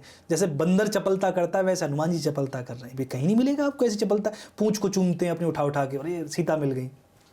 पर बाद में देखते हैं कि वो सीता नहीं हो सकती। तो हनुमान जी वाल्मीकि रामायण में ज्ञानी हैं। उनके पास जितना ज्ञान है उतना उस समय उपलब्ध नहीं था किसी के पास। ऐसा समझो कि सूर्य यहाँ पर अंधेरा कर दिया जाए तो कुछ किसी भी चीज़ का आपको ज्ञान नहीं होगा। उजाला आपको ज्ञान देता है कि आप यहाँ बैठे हैं, ये सब यहाँ पर है।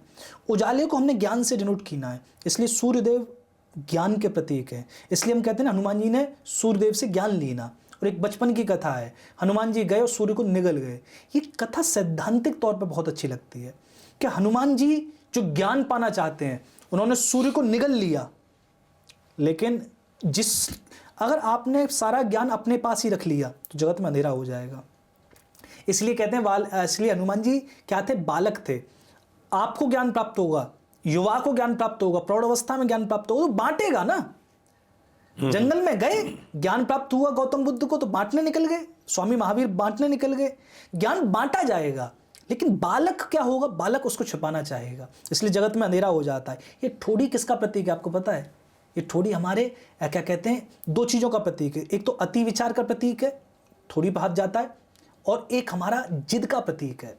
जैसे होठ लोभ का प्रतीक है, आंखें कामना का प्रतीक है, नाक हमारी संकोच शर्म कहते हैं उसका प्रतीक है, कान धर्म का प्रतीक है, ऐसे थोड़ी हमारी जिद का प्रतीक है। तो थोड़ी पर वार किया गया, जिद पे वार किया गया। जो हनुमान जी जिद कर रहे हैं कि ये ज्ञान को मैं ही इसको रखूंगा और किसी को नहीं लेने दूंगा, उस पर वार किया। तो ये पूरी सैद्धांतिक कथा है। क्रिश्चियनिटी में तो कथा है ना कि ज्ञान का फल खा लिया तो उनका एडम ईव को वहां से निकाल दिया गया। ज्ञान तुम्हारा नहीं हो सकता, ज्ञान सबका है। जब तुम ज्ञानी होगे तो सबको बांटो, यही तुम्हारे ज्ञानी होने का लक्षण है। तो हनुमान जी के ज्ञानी होने का लक्षण यह है कि वो हनुमान जी के सूर्यदेव गुरु बनते हैं, और सूर्य के ही पुत्र हैं सुग्रीव, इसलिए तो रक्षा कर रहे हैं सुग्रीव की। तो हनुमान जी ज्ञानी हैं। मेन बात है वाल्मीकि रामायण की कि वो परम ज्ञानी है, लेकिन ज्ञानी होने के बाद भी वो ताकतवर हैं। ताकतवर होने के बाद भी वो राम जी जितने ही मर्यादित हैं। जब हनुमान जी के पास बल आया कि मैं समुद्र को सुखा दूंगा, मैं रावण की त्रिकूट पर्वत लंका पूरा उठा के ले आऊंगा, तब जामवंत जी ने कहा इतना मत करो, जितना काम दिया उतना करो। तब ऐसे हाथ जोड़ के जाते हैं। अगर हम होते तो हम तो बनते ना कि भाई हम तो जाएंगे। तो हनुमान जी वहाँ बानर जैसी चपलता भी दिखाते हैं। वहाँ पर हनुमान जी जब क्या कहते हैं, बार बार वो अब भेजता है वाटिका को जानने के बाद, तो मारते हैं, फिर बंध के जाते हैं ब्रह्मपाश में, रावण के सामने पहुँचते हैं, रावण को ज्ञान भी देते हैं। वो समझते हैं रावण, क्योंकि रावण है तो महादेव का हिस्सा और महादेव के अंश है। 10 रावण के सिर हैं, 10 सिर का जो रक्षण करने वाले हैं वो 11 रुद्र में से 10 रुद्र रक्षण कर रहे हैं। 10 रुद्र रक्षा करते हैं, लेकिन 11वें रुद्र रक्षा नहीं करते। 11वें स्वयं हनुमान है। बहुत सुंदर। 11वें स्वयं हनुमान सामने खड़े हैं। तो हनुमान का ज्ञान ही तो अमर बनाता है, इसलिए हनुमान जी अमर हैं। हम कहते हैं ना, राम जी ने हनुमान जी को जब जा रहे थे, सरयू में विसर्जित हो रहे थे, हनुमान जी को जामवंत जी को एक मैंद करके मिलता है, एक द्विविद करके मिलता है, एक विभीषण, इन 5 लोगों को रोक दिया कि आप न जाइए।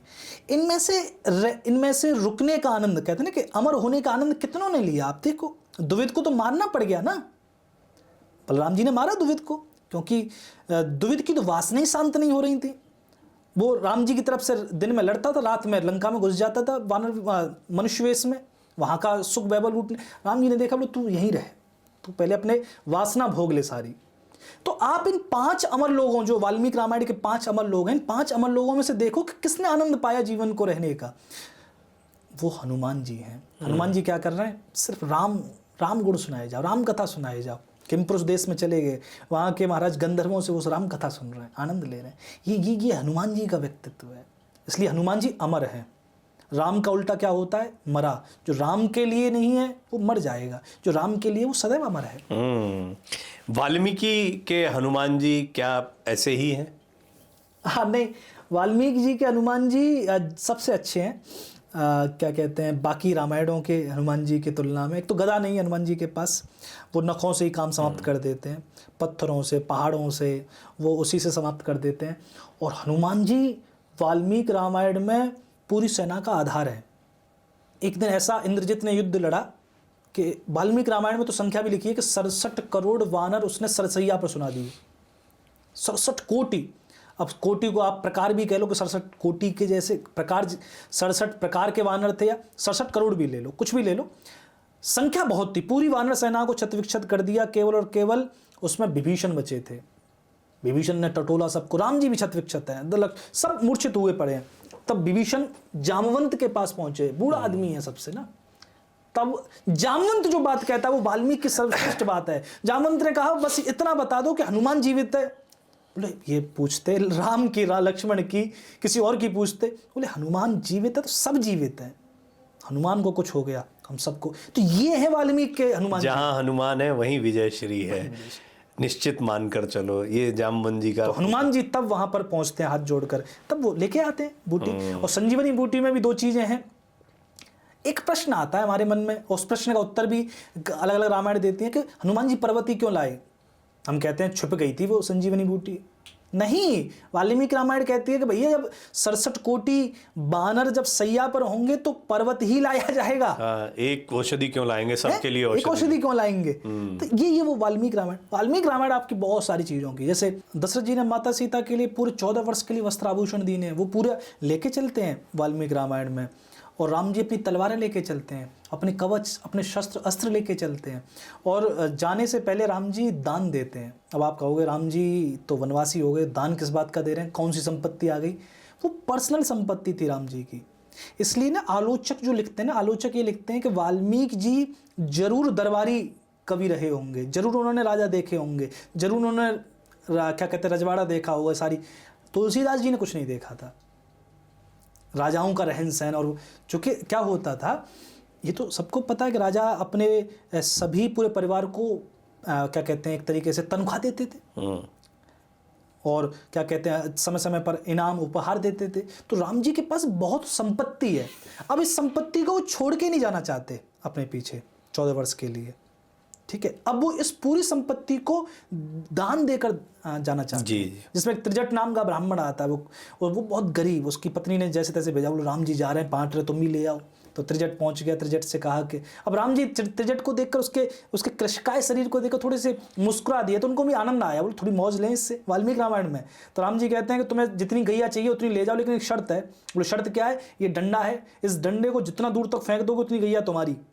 तो त्रिजट ने अपनी धोती ऊपर करी, लांग बांधी, महाराज अपना पूरा बल लगाया डंडे में, और तब त्रिजट फेंकते हैं। तो त्रिजट ने बहुत दूर तक फेंकी। राम जी हंस पड़े, राम जी फिर क्षमा मांगते हैं कि मैंने बस ये मजाक में की ना, जितनी आपको लेनी हो ले जाओ। तो राम जी गाय भी दान करते हैं, पूरी संपत्ति दान करते हैं, अपनी सारी संपत्ति को दान करके तब राम जी क्या कहते हैं वनवास के लिए निकलते हैं। और उस पर सामान होता है राम जी का, शस्त्र अस्त्र होते हैं राम जी के। अब यहाँ पर एक चीज आती है कि वनवास राम जी को कैसा मिला। अब कई सारे प्रश्न ना, एक साहब आपने पूछा नहीं ये प्रश्न के बाली को पीछे से क्यों मार दिया, ये तो सबसे गहरा प्रश्न है। बहुत पूछा जाता है ये प्रश्न, बहुत पूछा जाता है ना। वाल्मीकि रामायण में इसका उत्तर नहीं है, लेकिन इसका वाल्मीकि रामायण के राम में उत्तर है। वाल्मीकि रामायण का राम उत्तर दे सकता। वाल्मीकि रामायण किसी चीज का उत्तर न भी देकर राम जी से उत्तर दिलवा देती है।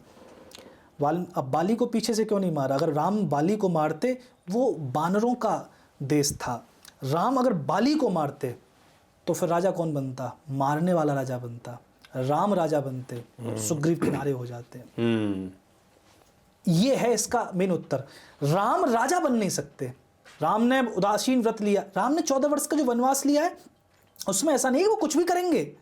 कुछ भी करते तो वो फिर कुछ भी कर सकते थे। सीता का जब हरण हुआ तो एक पत्र लेटर नहीं भेजा उन्होंने अयोध्या की सेना आ जाए, क्योंकि ये नियम था कि रामचंद्र जी पूरे 14 वर्षों तक न तो पका हुआ भोजन खाएंगे, रामचंद्र जी 14 वर्षों तक वलकल पहनेंगे, सिला हुआ नहीं पहनेंगे, रामचंद्र जी 14 वर्ष तक उस जगह नहीं रुकेंगे जहां से दूर किसी गांव का दीपक भी दिखता हो, रामचंद्र जी राजमार्ग पर नहीं चलेंगे, पगडंडियों पर चलना पड़ेगा रामचंद्र जी को, रामचंद्र जी किसी उत्सव में भाग नहीं लेंगे, किसी उत्सव में नहीं गए, ना सुग्रीव के राजा बना सुग्रीव, ना उसमें गए, ना लंका में गए रामचंद्र जी किसी भी गांव में, किसी भी नगर में अंदर प्रवेश नहीं करेंगे, और रामचंद्र जी इन 14 वर्षों के लिए कहीं के राजा भी नहीं बनेंगे।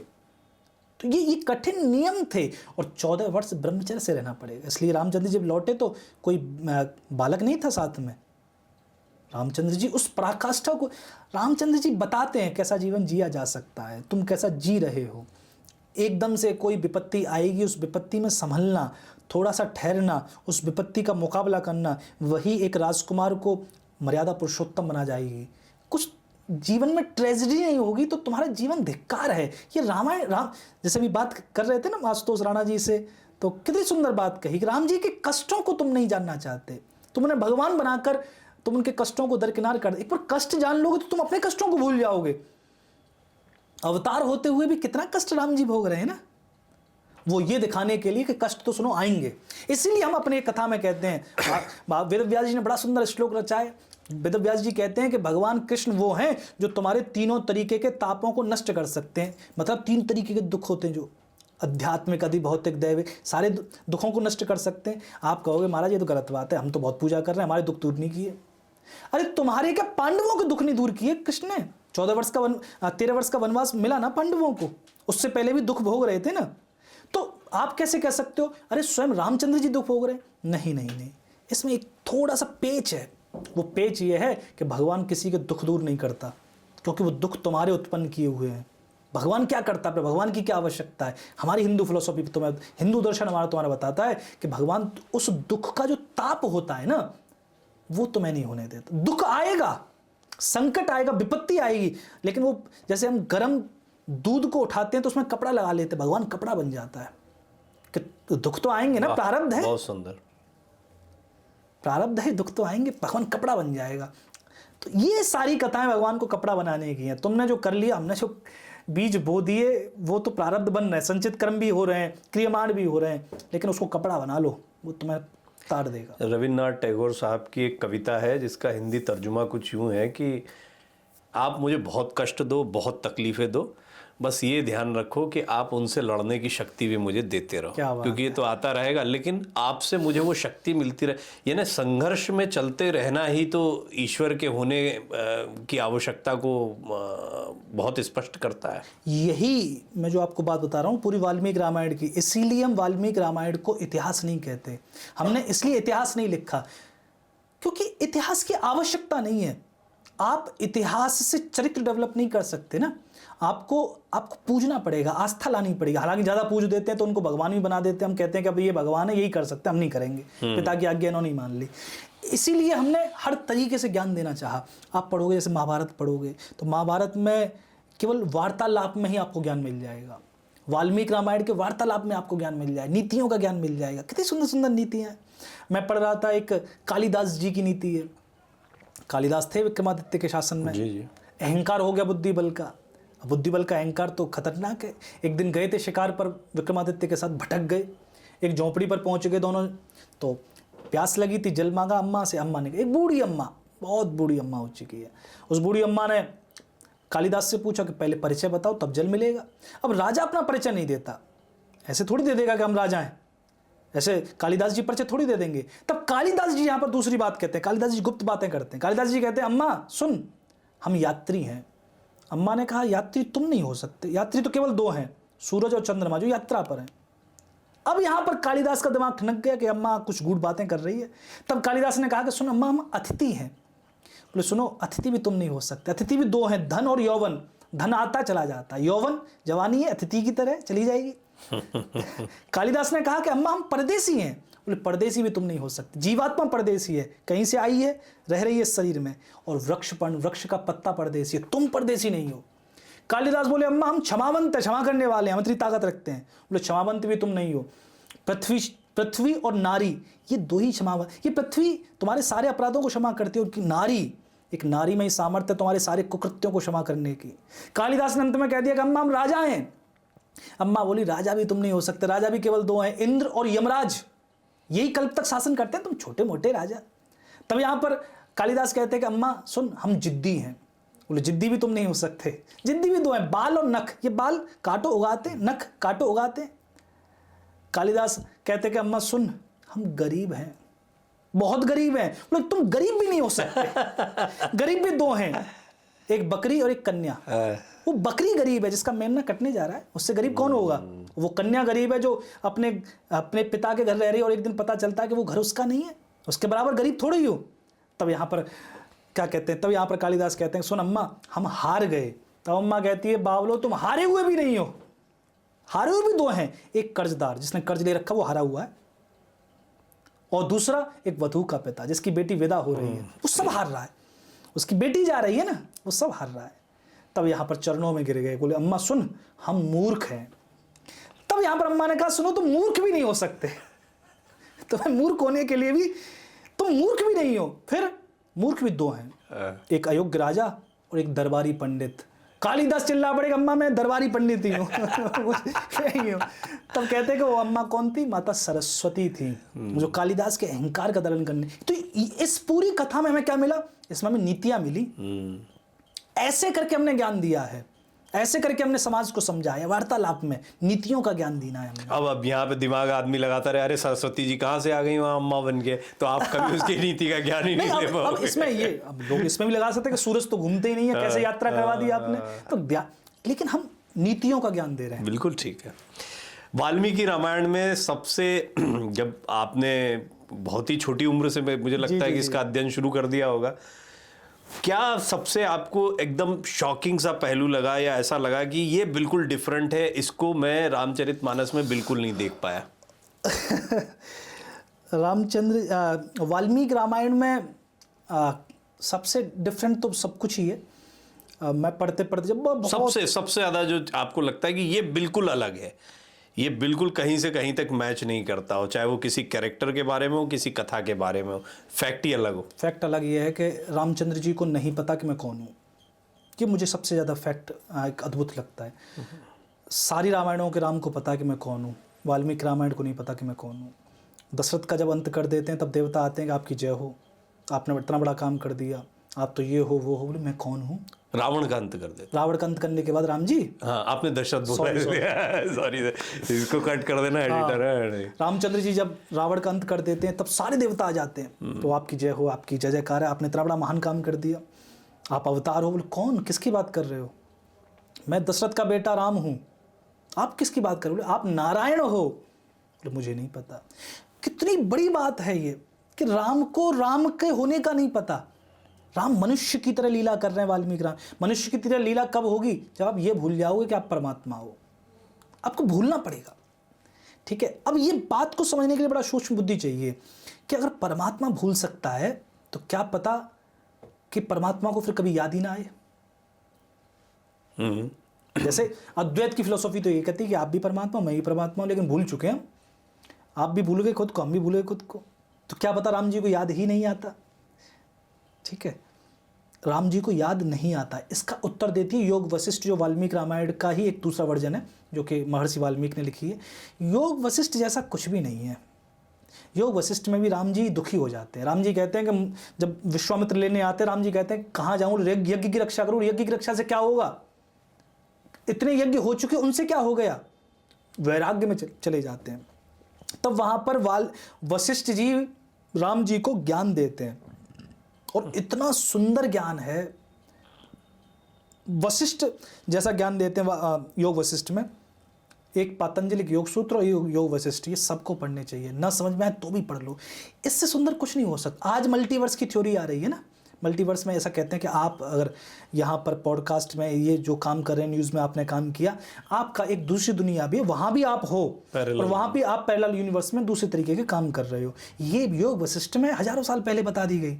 वहाँ पर एक लीलावती होती है, उसका पति मर जाता है, योग से वो दूसरे पैरेलल यूनिवर्स में चली जाती है। वहाँ पर वो एक राजा की रानी होती है। अब वो दोनों मिल रही हैं एक दूसरे से।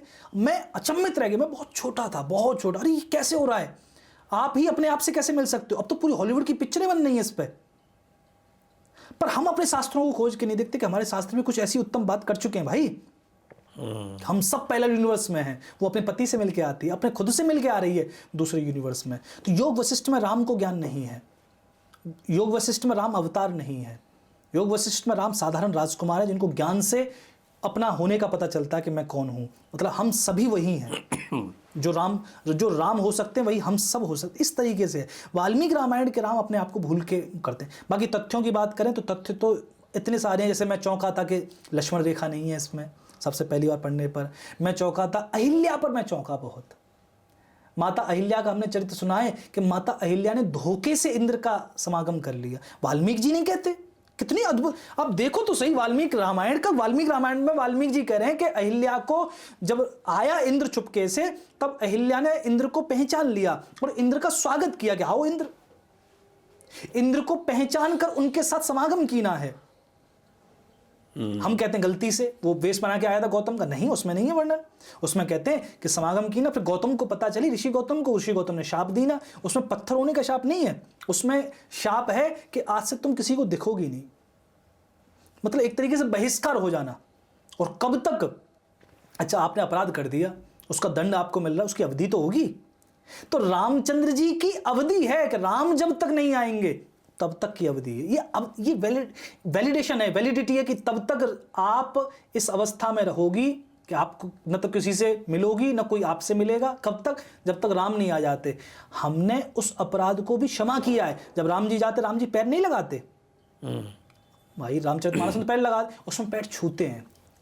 सोचो, अहिल्या माता ने वो अपराध की ना, जो अपराध अगर आज की स्त्री समाज में कोई कर ले तो कितनी दुत्कारें पड़ेंगी। अहिल्या ने वो अपराध की ना है, लेकिन रामचंद्र जी जाकर फिर भी पैर छू रहे हैं। और जब राम पैर छू दें तो किसकी औकात है कि उनको फिर लालचन दे सके, किसकी सामर्थ्य है। और उसके बाद ही ऋषि गौतम अहिल्या को अपने अंग में विराजते हैं, मतलब अहिल्या को दोबारा से स्वीकार कर ले। ये कहानी को कोई नहीं छेड़ता। क्यों नहीं छेड़ता? इस कहानी में हमारी जो धारणाएं वो खिसक जाती हैं थोड़ी सी ना, कि एक पत्नी जो धोखा दे चुकी है, अब उसको ऋषि गौतम कैसे स्वीकार कर रहे हैं। एक सिनेमा में पिक्चर आई थी ना, शायद अक्षय कुमार की थी, रुस्तम करके थी, तो उसमें वो पत्नी धोखा देती है, उसकी एंड में अक्षय कुमार उसको स्वीकार कर लेते हैं। तो मैं उसमें देख रहा था फिल्म थिएटर में, तो सबके एक ही जुबान पे था कि इसको कैसे स्वीकार कर, इसको तो ये तलाक दे दे, फेंक दे, इसको मार ही दे। हमारा समाज वो है, हम गलती को भी स्वीकार नहीं करते, हम अपहरण को भी स्वीकार नहीं करते। अपहरण हो जाए, किसी स्त्री का बलात्कार हो जाए तो उसको क्या करना पड़ता? अपने आप को दाह करना पड़ता, उसको स्वीकार कहाँ करता है ये समाज? हम समाज स्वीकार नहीं। लेकिन एक समाज ऐसा था, पद्म पुराण में लिखा हुआ है कि अपहरण हो जाए, बलात्कार हो जाए स्त्री का, तो बसंत ऋतु, उसके बाद वो पवित्र हो जाएगी, उसके बाद वो शुद्ध हो जाएगी। तो हमारे शास्त्रों में कहीं तो जगह थी, आज के शास्त्रों में वो जगह नहीं। तो वाल्मीकि रामायण का अहिल्या वाला प्रसंग मुझे बड़ा अच्छा लगता है। आज की जनरेशन के लिए तो ये बहुत अच्छा है, क्योंकि हम इस चीज़ को भी स्वीकार कर रहे हैं।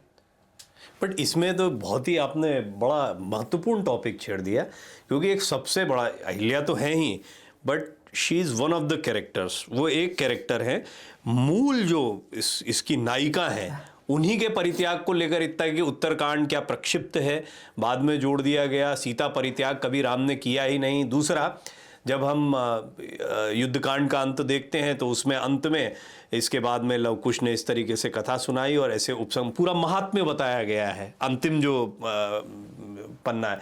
तो ऐसा माना जाता है कि उसी कांड के साथ जहाँ महात्म्य हो गया वहाँ ग्रंथ खत्म हो गया। तो फिर उत्तरकांड की आवश्यकता या उत्तरकांड का आना, जो उसके श्लोक भी बहुत अलग भाषा में अलग, बालकांड और उत्तरकांड दोनों ही बाद में जोड़े गए, प्रक्षिप्त हैं, और ये 1500 साल पहले जोड़े गए। वाल्मीकि रामायण 3000 साल पुरानी है। आपको भाषा में भी अंतर आ जाएगा, बहुत सारी चीज़ों में अंतर लग जाएगा, दिख जाएगा। वो कोई भी पढ़ने वाला होगा 2 मिनट में बता देगा, जिसका थोड़ा सा गहन रुचि है इसमें ना। परंतु सीता अग्नि परीक्षा को कहाँ से जस्टिफाई करोगे फिर? वो तो युद्धकांड में ही है ना। अब ठीक है, सीता त्याग को मत मानो, मैं कहता हूँ अगर प्रभु श्री राम माता सीता के लिए युद्ध लड़ने गए या लेकर आए, तो फिर त्याग, जब अग्नि परीक्षा ले ली तो त्याग काय बात का बचा?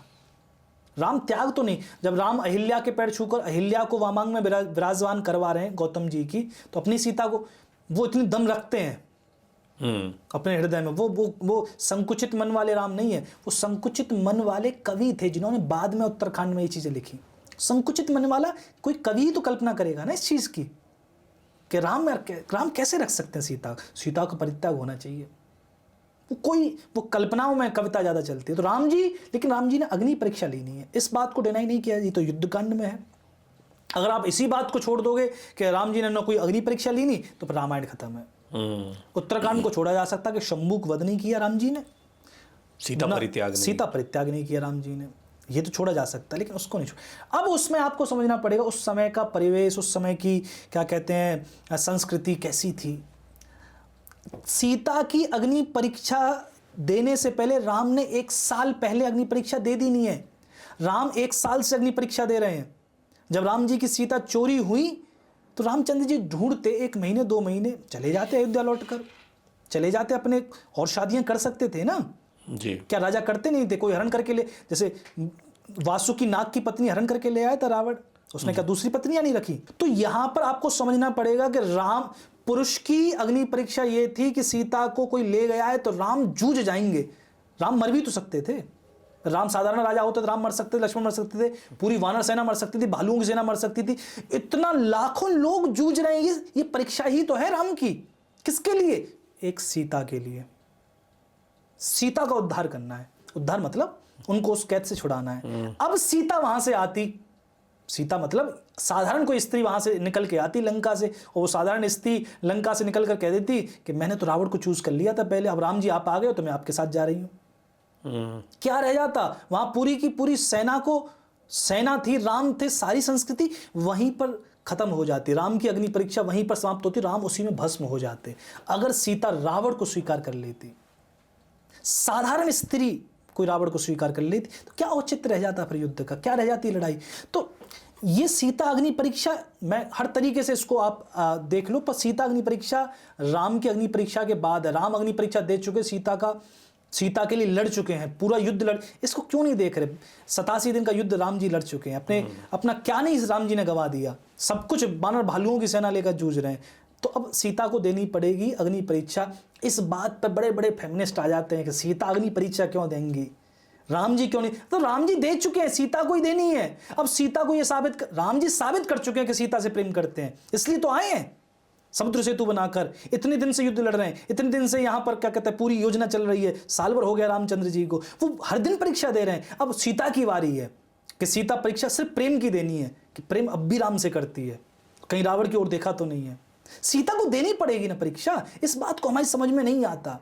और वाल्मीकि रामायण तो अलग तरीके से भी कहती है कि वाल्मीकि रामायण में तो रामचंद्र जी ये कह रहे हैं कि सीता सुनो, ये जो अग्नि परीक्षा थी जो मैंने तुमसे दिलवाई, बाद में बताते हैं, वो इसलिए दिलवाई क्योंकि समाज में मुझे नहीं जीना, तुम्हें भी जीना है। ये तेरे लिए थी भाई, आप निकल के आ गए लंका से, समाज तो कहेगा ना लंका में रह के आई है, तो ये अग्नि परीक्षा तुम्हारे लिए ज्यादा, तुम कैसे जीती इस समाज में? तो रामचंद्र जी तो ये कह रहे हैं। और वाल्मीकि रामायण में मैंने कहा ना, माता सीता गजब, माता सीता कोई ऐसे दबने वाली, माता सीता तो रामचंद्र जी को जब बोलना शुरू करती हैं, डायलॉग आते हैं माता सीता के, तो आप पढ़ना उसको, रामचंद्र जी सुनते हैं फिर खड़े होकर, और उसको पढ़कर आपको एकदम से एकदम हृदय में हल्की हल्की खुशी होती है कि माता सीता रो नहीं रही, माता सीता गिड़गिड़ा नहीं रही, माता सीता आनंद के साथ है। माता सीता अब रामचंद्र जी को ज्ञान दे रही हैं कि बोलो सुनो राम, अगर ये अग्नि परीक्षा की बात कि तुम्हें मुझ पर विश्वास नहीं है, ये बात अगर आप पहले कहलवा देते, हनुमान जी आए थे ना, हनुमान से कहलवा देते तो सीता तो तभी विसर्जित हो जाती ना। सीता ने अपना जीवन ही इसलिए रखा कि तुम्हारा दर्शन कर सके। ये सीता माता कह रही है, सीता माता उसमें कहती हैं, सीता माता कह रही है कि अगर तुमने पहले कहलवा दिया होता तो मैं मिलती नहीं। तो सीता, मैंने जैसे हर बार कहता हूं, सीता संस्कृति का केंद्र है। सीता अगर रावण को पसंद कर लेती तो राम सीता के विरह में मर जाते, राम के मरते ही लक्ष्मण चले जाते, लक्ष्मण के मरते वहां भरत चले जाते, पूरी अयोध्या चली जाती, ये बानर मर जाते, ये भालू मर जाते। सीता केंद्र है, और केंद्र को परीक्षा देनी पड़ेगी कि आप किसके पक्ष में हो, आपकी निष्ठा कैसी है। अरे आपकी निष्ठा तो पता हो, आपकी निष्ठा ही अगर देवता, जैसे हमारे यहाँ और रामायणों में वर्णन है कि राम रावण का जब युद्ध होता तो रावण जब भारी पड़ता तो देवता रावण की विजय करने लग जाते हैं, जय हो रावण जय हो रावण, उनको डर लगता है कि रावण ने जीत जाए। तो ये छोड़ेगा नहीं। ऐसी निष्ठा, देवताओं की निष्ठा नहीं कि कभी रावण की जय कभी राम की जय, निष्ठा होनी चाहिए एक कि राम की जय है, राम ही पति हैं, राम ही सर्वेश्वर है। तो सीता को अग्नि परीक्षा राम ने दे दी, अग्नि परीक्षा कि राम किसी पत्नी के साथ नहीं पहुंचे वहां पर, राम ने दे दी अपनी अग्नि परीक्षा, प्रेम तुमसे ही है, तुम्हारा उद्धार करूंगा, तुम्हें ही वामांग में विराजूंगा मैं, लेकिन तुम्हें अग्नि परीक्षा देनी पड़ेगी। इतनी अद्भुत चर्चा है, मुझे लगता है कि ये चर्चा अनवरत ऐसे ही चलती रहे। फिर भी कुछ सवाल अब जो मैं इसको थोड़ा समराइज करता हूँ और अंत की तरफ चर्चा को बढ़ाते हैं। पहली चीज़, ऐसा नहीं कि वाल्मीकि रामायण के बाद रामायण या प्रभु श्री राम के चरित्र को और अलग अलग रचनाकारों ने अपने तरीके से ना लिखा हो। अध्यात्म रामायण, कंबन रामायण, और आप तो तमाम रामायण को और भी उसमें आनंद रामायण, सारी रामायणों को जोड़ेंगे, उसमें अलग अलग कथानक भी मिले। लेकिन बात मुगल काल में बाबा तुलसीदास जब रामचरितमानस लिखते हैं वहाँ पर आती है, वो एकदम एक अलग स्वरूप है, एक अलग आनंद है, और शायद प्रतिष्ठा भी रामचरितमानस की आज देश में अलग है। मैं इस कसौटी पर चाहूँगा थोड़ा वाल्मीकि रामायण और रामायण के अन्य अन्य रामचरितमानस तक आते आते, हालांकि वर्तमान में भी लिख रहे हैं बहुत सा, तो यहाँ तक की यात्रा को आप बताएं। वाल्मीकि के राम को आप पूज नहीं सकते, वाल्मीकि के राम को आप केवल जी सकते हैं, और जीना कोई नहीं चाहता राम को। राम को जीने के लिए कष्ट उठाने पड़ेंगे। हम पूज सकते हैं राम को, और वो पूजने का आपको एक दर्शन देती है रामचरितमानस। इसीलिए रामचरितमानस ज़्यादा प्रसिद्ध हो गई। और मैं कहूँगा कि रामचरितमानस प्रसिद्ध होना भी हमारा सौभाग्य है, दुर्भाग्य नहीं है। जिस समय यहाँ पर विधर्मी ताकतें, क्या कहते हैं, ताकत में थी, चारों तरफ अंधकार, एक अंधकार युग आ गया था अध्यात्म को लेकर। धर्म परिवर्तन की एकदम बाढ़ चल रही थी, तलवार की नोक पर धर्म परिवर्तन चल रहा था। तब तुलसीदास जी हुए, जिन्होंने आम भाषा में, अवधी भाषा में रामचरितमानस लिखी। और वो कहाँ लिखी? वो वहाँ लिखी जहाँ पर विधर्मी ताकतें सबसे ताकत में थी। फिर वो रामचरितमानस चौपालों तक पहुँची, गांव-गांव की चबूतरे तक पहुँची, गांव-गांव के घर तक पहुँची, जिसने राम के दूसरे स्वरूप, जो राम जैसा हमें चाहिए थे उस समय, उस राम को हमें दर्शाया, उस राम को हमें दिखाया। तो मैं कहता हूँ कि रामचरितमानस, वो तुलसीदास बाबा, वो जिन्होंने धर्म को बचा लिया। बहुत कुछ नहीं होता अगर रामचरितमानस नहीं होती हमारे पास। ऐसे और भी संत हुए, पूरे देश में हुए, लेकिन रामचरितमानस वो थी जिसने हमें संबल दिया, जिसकी चौपाइयों ने हमें लड़ने का बल दिया, चाहे वो अपने भीतर के दुर्गुण हो, चाहे बाहर के शत्रु हों। हम लड़े उन चौपाइयों को गाकर। वो पहले तो संस्कृत में लिखी, लेकिन ऐसा कहा जाता है कि मिटा दी जाती थी महादेव के द्वारा। जब हिंदी में लिखी, अवधी भाषा में लिखी, तो वहाँ के पुरोहितों ने, पंडितों ने बड़ा विरोध किया कि आप संस्कृत के विद्वान अवधी भाषा में। बोले नहीं, अवधी भाषा में। वो बाबा अवधी भाषा में न लिख के जाते तो हमारे पास कुछ नहीं होता। हमें पूजने वाले राम चाहिए थे, हमें पूजने वाले, तो वो पूजने वाले राम, वाल्मीकि राम जीने वाले राम। इसलिए हम सब कतराते हैं राम से। वाल्मीकि राम की कोई बात नहीं करता। अब तो बात होने लग गई है वाल्मीकि रामायण की, लेकिन वाल्मीकि रामायण की सही बताऊं तो मेरा मन प्रसन्न नहीं होता, क्योंकि वाल्मीकि रामायण की मैं वो बातें तो कर ही नहीं पा रहा। न तो वो उसको ऑडियंस सुनने के ऑडियंस जिगर नहीं है उनमें, मतलब ही नहीं। मैं समझ रहा हूँ आपकी बात देता है। कई बार मैं भी सकुचा जाता हूँ, बहुत सारे मन में मेरे प्रश्न आते हैं, लेकिन वो प्रश्न शायद हम हजम ना कर पाए, नहीं कर पाते। वाल्मीकि रामायण वो हमारा सबसे प्रारंभिक ग्रंथ है जो अभी तक उपलब्ध है, और उसमें हर चीज़ खुलकर है। हर चीज़, चाहे वो शरीर के सौंदर्य को, वो भी स्त्री शरीर के सौंदर्य को दिखाने की बात हो, वो सब खुल की चीज़ है। और हम कितने अद्भुत रहे होंगे कि हमने ऐसे शास्त्र लिखे, उन शास्त्रों में ये चीज़ें भी लिखी। यज्ञ की क्या विधियां थी, उसमें क्या क्या हुआ, बात ही मत। यज्ञ की विधि, मैं घबरा गया था जब मैंने दशरथ जी के यज्ञ को पढ़ा। जी। अरे क्या चल रहा है, ये क्यों कर रहे हैं भाई ऐसा। और आज का समाज ना बिल्कुल, लेकिन उस समय को समझने के लिए, उस दौर में कैसे चलता था, उस समझने के लिए वाल्मीकि रामायण को पढ़ना बड़ा जरूरी है। उस दौर में क्या होता था, कैसे पद्धति अमल। और मैं कहूँगा गीता प्रेस की ना पढ़ें, वो जाके दूसरी खोजें। गीता प्रेस के अलावा भी जो है, गीता प्रेस ने बहुत फिल्टर लगा के, फिर भी गीता प्रेस का धन्यवाद है, बहुत सारी चीज़ों में उन्होंने नहीं लिखा, बहुत सारी चीज़ों में उन्होंने कर दिया, जिसकी चर्चा हम नहीं करेंगे। कहाँ से उपलब्ध होगी, मतलब ठीक कौन सी वाल्मीकि रामायण पढ़ी जाए क्या अभी, क्योंकि दर्शक अभी ये कमेंट बॉक्स में यही डालने वाले हैं कि आचार्य जी ये तो बताइए कौन सी पढ़े। एक है, मैं नाम भूल रहा हूँ उनका, पंडित जी हैं, और उनकी उस पर व्याख्या की है उन्होंने। वो वाल्मीकि रामायण सबको उपलब्ध हो जाएगी, वो PDF है नेट पर, उसको आप डालो वाल्मीकि रामायण PDF, तो 2 PDF आएंगे।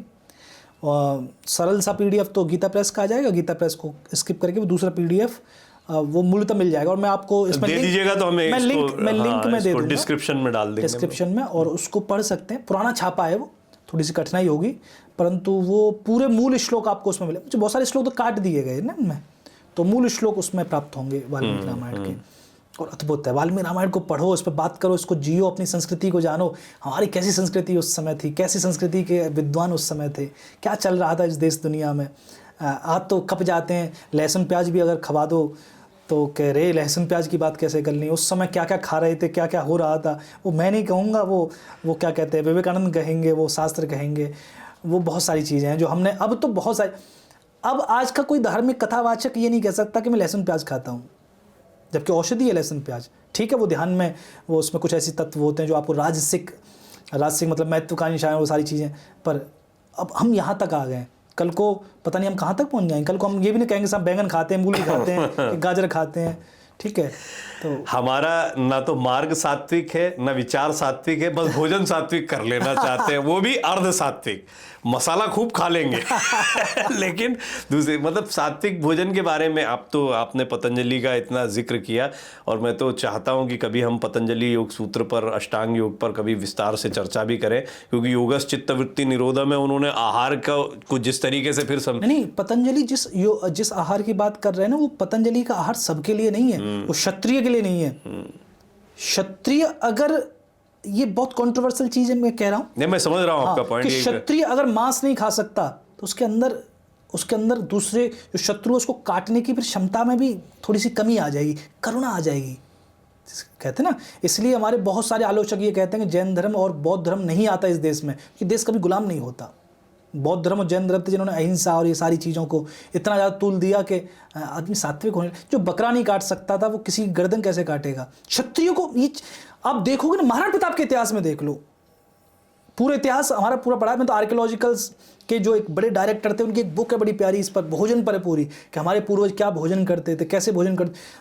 लोग नहीं सुन पाए, सत्य वीडियो बना दी, डिलीट करनी पड़ गई, नहीं कर। अभी अगर हम वाल्मीकि रामायण को एकदम समराइज करें, जो चर्चा हमने आज करी अद्भुत है। देखिए, मैं एक दर्शकों को भी बात कहना चाहूँगा, वाल्मीकि रामायण को 1 घंटा 2 घंटा बैठकर हम चर्चा करके पूरा सांगोपांग आपके सामने रख देंगे, इस बात का तो हम भी गुमान नहीं पालते। लेकिन इसके प्रति रुचि बढ़े, इसके लिए इसके कुछ ऐसे बिंदु आपके सामने आए जिनके बारे में शायद आप अभी तक सोच नहीं पाए थे, ये इस चर्चा का प्रयास रहा है। आचार्य जी, मुझे चलते चलते ये भी बताएं कि एक मन में सवाल मेरे बड़ी देर से चल रहा था कि आज चाहे आप वाल्मीकि के राम कह लीजिए, चाहे आप तुलसी के राम कह लीजिए, चाहे हम सबके मन में बसे राम कह लीजिए, या कबीर के राम कह लीजिए, रहीम के राम कह लीजिए, क्या बात है, किसी के भी राम कह लीजिए, क्योंकि राम की परिभाषाएं बहुत है। ओशो तक राम, राजकुमार राम और उनके राम, उनका बड़ा फर्क बताते हैं। तो ऐसा रहा कि राम से दूर कोई नहीं जा पाया, बस राम की परिभाषाओं को बदलता रहा व्यक्ति, राम से कोई दूर नहीं जा पाया। अब आज हम जैसे राम को पूजते हैं कि मंदिर में आपने राम दरबार सजा लिया है, बजरंगबली महाराज की प्रतिमाएं हैं जगह जगह, अखाड़ों की शुरुआत बाबा तुलसीदास ने की, वो आज तक चल रही है कि मढ़िया, और हम आज भी देखते हैं कि पूरा चोला चढ़ाया जाता है। ये जो उपासना पद्धति है और राम का चरित्र है, ये हम कैसे इसको सिंक कर सकते हैं? क्योंकि हम राम के चरित्र को कैसे पकड़ पाएंगे इस भक्ति भाव से? राम जी का चरित्र अब नहीं कोई पकड़ना चाहता। असल बात यह है, हम इस पर बात कितनी भी कर लें, लेकिन इस पॉडकास्ट को सुनने वाले भी, इस चर्चा को सुनने वाले भी चरित्र को नहीं पकड़ना चाहते, अब पूजना चाहते हैं। पूजने में सुविधा है कि राम पत्थर के हैं, उनको पूजकर उनको, अब तुम जो कर सकते हो वो तुम कर सकते हो, वो प्रतिमा कुछ नहीं कर सकती ना। अगर तुम राम को जीना चाहोगे तो फिर राम करेंगे। फिर तुम अपने आप से सवाल करना पड़ेगा कि राम ने यहाँ पर ऐसे किया था, मैं ऐसे कैसे कर रहा हूँ, राम जी ने ऐसे जिया था, मैं ऐसे कैसे जी रहा हूँ। फिर वहाँ पर बहुत सारी चीज़ें बाध्यता आएंगी। आज जो हमारे पास राम है, तुलसीदास जी के राम है, बहुत अच्छे हैं। आज के समाज को इसी की ज़रूरत है। वाल्मीकि के राम पर ले जाओगे तो क्या कहते हैं, एक तरीके से बहुत सारी चीज़ें गड़बड़ हो जानी है। रामचरितमानस के ही राम आज हमारे लिए उपयोगी हैं, इस संसार के लिए भी उपयोगी हैं, और ये अब रहेंगे नहीं। रामचरित के राम ये भी बदल रहे हैं, अलग अलग तरीके से राम बदल रहे हैं और अलग अलग तरीके से बदल। ये जो मॉडर्न समय पर कालांतर में हम देखते हैं कि लेखक अपने अपने, डॉक्टर नरेंद्र कोहली का मुझे बहुत सानिध्य मिला, आशु दादा ने राम राज्य लिखी, वो उसको बहुत लोगों ने पसंद किया, और भी कई अन्य कथाकार हैं वो आज राम के चरित्र को लिखते हैं। इसको आप कैसे देखते हैं कि हमारे अपने राम हैं और हम अपने राम के विषय में लिखें, जो स्वतंत्रता किसी अन्य लेखक ने किसी काल में ली है, वो स्वतंत्रता हम भी लें? ये हिंदू राष्ट्र का, ये सनातन संस्कृति का गौरव है कि हम कुछ भी राम के बारे में लिख सकते हैं। इससे बड़ा गौरव कुछ नहीं है। हम ये भी लिख सकते हैं कि सीता सूकर का शिकार करती हैं, जो अमीश ने लिखा, हमने तब भी पढ़ा, 50 लाख प्रतियां से ज़्यादा बिक गई। और हम राम का गौरव भी लिख सकते हैं कि रामचंद्र वो हैं जो एक आदेश पर 14 वर्ष के लिए बनवा। हम कुछ भी लिख सकते हैं, यही सनातन का सबसे बड़ा गौरव है। मैं ये लेखकों की जो स्वतंत्रता है, बस इस पर मैं जानना हाँ, तो चाहता हूं। लेखकों की स्वतंत्रता शुरू से रही है, लेखकों की स्वतंत्रता शुरू से रही है और आज भी है और कल भी रहेगी। आप एक की स्वतंत्रता छीन लो, आप कहो कि ये नहीं लिखेगा, तो फिर दूसरे की भी छीननी पड़ेगी, फिर तीसरे की भी छीननी पड़ेगी, और फिर आपको पीछे तक जाना पड़ेगा। कहाँ तक? वाल्मीकि रामायण तक। तब आपके पास केवल एक रामायण रह जाएगी, और वाल्मीकि। और वाल्मीकि रामायण में भी बालकांड और उत्तरकांड आपको छोड़ने पड़ेंगे, केवल आपके पास बीच के कांड रह जाएंगे। उसमें भी फिर जब आप प्रक्षिप्त को निकालोगे, बहुत सारी चीज़ें उसमें भी प्रक्षिप्त हैं, फिर आपके पास कुछ नहीं रह जाना, रामचंद्र जी गायब हो जाएंगे।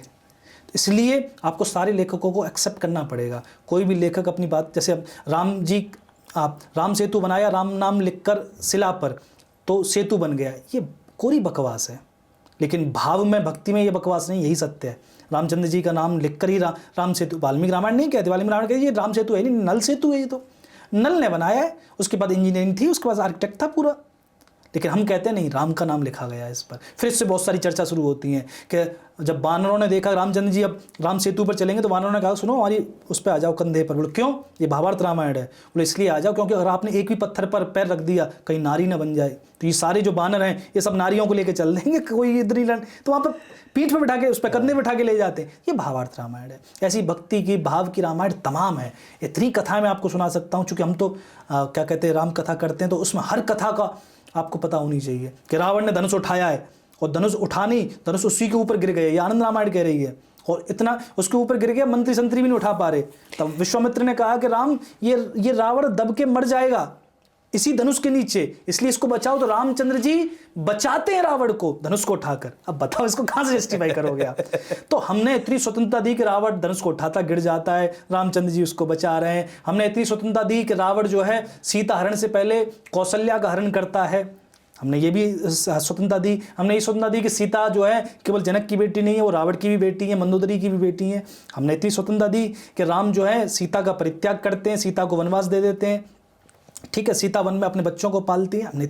हमने हर तरीके की स्वतंत्रता दे दी है। हमने कैकेयी को स्वतंत्रता दे दी है, हमने मांडवी को स्वतंत्रता दे दी है। हम किसको स्वतंत्रता नहीं दे रहे? अब केवट नहीं है वाल्मीकि रामायण में, केवट का कोई औचित्य नहीं है। जब राजा साथ में खड़ा हो, निषाद राज साथ में खड़ा हो, तो किसी केवट की इतनी हिम्मत है कि रामचंद्र जी से कह सके कि पैर धुलवा के चढ़वाऊंगा? लेकिन भक्ति में इतनी हिम्मत है, भक्त में इतनी हिम्मत है कि भले ही निषाद राज राजा है, लेकिन केवट छोटा एक क्या कहते हैं मजदूर है, वो भी कह सकता है। तो ये भक्ति की बात है। केवट नहीं है उसमें। शबरी कोई झूठे बेर नहीं खिलाती, लेकिन भक्ति में शबरी झूठे बेर खिलाती है। वो झूठे बेर ही, भगवान राम झूठे बेर ही खा सकते हैं भक्त के। भगवान राम की इतनी महत्ता है ना, फिर वो भगवान ही क्या बात के जो झूठे बेर नहीं खा सके, फिर वो भगवान होने लायक ही नहीं है। हम नहीं खा सकते झूठे बेर, क्योंकि हम भगवान का इतना ऊंचा दर्जा नहीं रखते। भगवान में भक्त का प्रसाद खा सकता है। तो लिख सकते हैं, लिख रहे हैं और लिखेंगे। लेखक जितना लिख सकते हो रामचंद्र जी के बारे में लिखो। और जिस दिन वो कम्युनिटी कहे कि अब आप नहीं लिख सकते, तो समझना उस दिन हमारे देश का पतन होगा। जिस दिन ये जारी कर दिया जाए कि अब रामचंद्र जी पे कोई कुछ नहीं लिखेगा, तो समझना हम गिर गए, पतन हो गया हमारा। कृष्ण के ऊपर कोई कुछ नहीं। आप दीप त्रिवेदी का नाम नहीं जानते। दीप त्रिवेदी ने 4-5 किताबें पुस्तक लिखी है कृष्ण के ऊपर, गजब कर दिया है। उसमें कृष्ण भगवान नहीं है, एक आम आदमी के रूप में काम कर रहे हैं। पढ़ के देखें, दिमाग खराब हो जाएगा आपका। किसी भी भक्त का दिमाग खराब हो जाएगा। लिखा अच्छा है नोवेल की तरह, लेकिन वो कृष्ण उसमें जो कर रहे हैं, अरे अरे अरे अरे क्या कर रहे हैं दीप त्रिवेदी ने। और खूब किताबें बिक रही हैं उनकी, किसी ने आज तक कोई विरोध नहीं किया। कोई अमीश के ऊपर कोई विरोध नहीं हुआ। तो जब जो उल्टा लिख रहे हैं उनके ऊपर विरोध नहीं हो रहा, तो सीधा लिखने वालों पर क्या ही विरोध होगा। राम जी के ऊपर तो लिखा जाएगा, कृष्ण के ऊपर लिखा जाएगा। यही हमारे देश का सबसे बड़ा गौरव है कि यहाँ पर हम लिख सकते हैं, कह सकते हैं, अपने हृदय की बात कह सकते हैं, कुछ भी कह सकते हैं। क्या सुंदर आपने ये जो अंत किया है इस बातचीत का, उसको आपने काफ़ी चीज़ों को समराइज़ किया। और जैसे हम अभी सुपर हीरोज़ की मूवीज़ देखते हैं ना, तो उसमें एंड होती है, वो जैसे ही फिल्म ख़त्म होती है तो उसके बाद भी टाइटल के बाद वेट करते हैं कि अगले के लिए कुछ बताने वाला है। तो वैसे ही आचार्य जी ने अभी जो बातचीत का अंत किया, उसमें आने वाली बातचीत में चाहे आनंद रामायण हो, चाहे कम्बन रामायण हो, चाहे अध्यात्म रामायण हो, ऐसे रामायण के बहुत सारे वर्जन्स हैं। और इनको जो लिखने की स्वतंत्रता मिली, और भक्ति के रूप में राम के अलग अलग रूप देखने को मिले, ये जानना बहुत दिलचस्प रहेगा। और इसके लिए अभी से मैं आपके समय की अर्जी डाल देता हूँ, क्योंकि आपकी कथाओं का मैं जानता हूँ कि लगातार आपका शेड्यूल बना रहता है, लेकिन आगे जब भी अवसर मिलेगा एक एक करके इन विषयों पर बातचीत करेंगे। अभी आप कुछ कहना चाहें, कोई बात रह गई हो जो मन में हो तो वो जरूर आप दर्शकों से कहें। बहुत आनंद आया हमें वाल्मीकि रामायण पर चर्चा करके, रामचंद्र जी पर चर्चा। इसी को सत्संग कहते हैं। हम तो कह रहे थे ना कि ये पॉडकास्ट नहीं है, सत्संग है, जहाँ पर रामचंद्र जी की बात की जाए, भगवान की बात की जाए, भगवान की बात को मथा जाए। बादाम को जब मथा जाता है तो क्या कहते हैं, ठंडियाई बन जाती है। तो ये ठंडियाई बनाई है हमने यहाँ पर घिस घिस के, और ये आनंद है।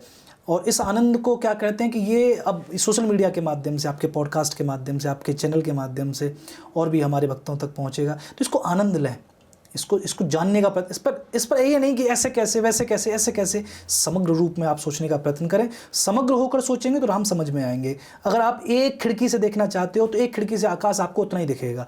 इसको आप सारी खिड़कियां तोड़कर, छत हटाकर तब देखो तो राम पूरे आकाश में दिखेंगे। बस इतना ही मतलब है कि एक बात को सुनकर आप कोई भी अपनी धारणा न बनाएं। रामचंद्र जी विशद हैं। वाल्मीकि रामायण में हमने कछु ना बताया, क्या ही बता लेंगे अब 1-1.5 घंटे में। वाल्मीकि रामायण 24,000 श्लोक हैं। एक एक श्लोक को पढ़ोगे, एक एक श्लोक पे 1-1 घंटे बात करते हैं हम तो अपनी कथाओं में। तो ये कोई कुछ नहीं बताया इसमें, बस इतनी जिज्ञासा अगर आपके भीतर पैदा हो गई है इस पॉडकास्ट को सुनने के बाद कि वाल्मीकि रामायण की प्रति लाएंगे खरीद के और पढ़ेंगे, चाहे गीता प्रेस की ले आओ, लेकिन पढ़ो इसको। और पढ़ने के बाद जो भी आपको समझ में आए उसको क्या कहते हैं, मनन करो।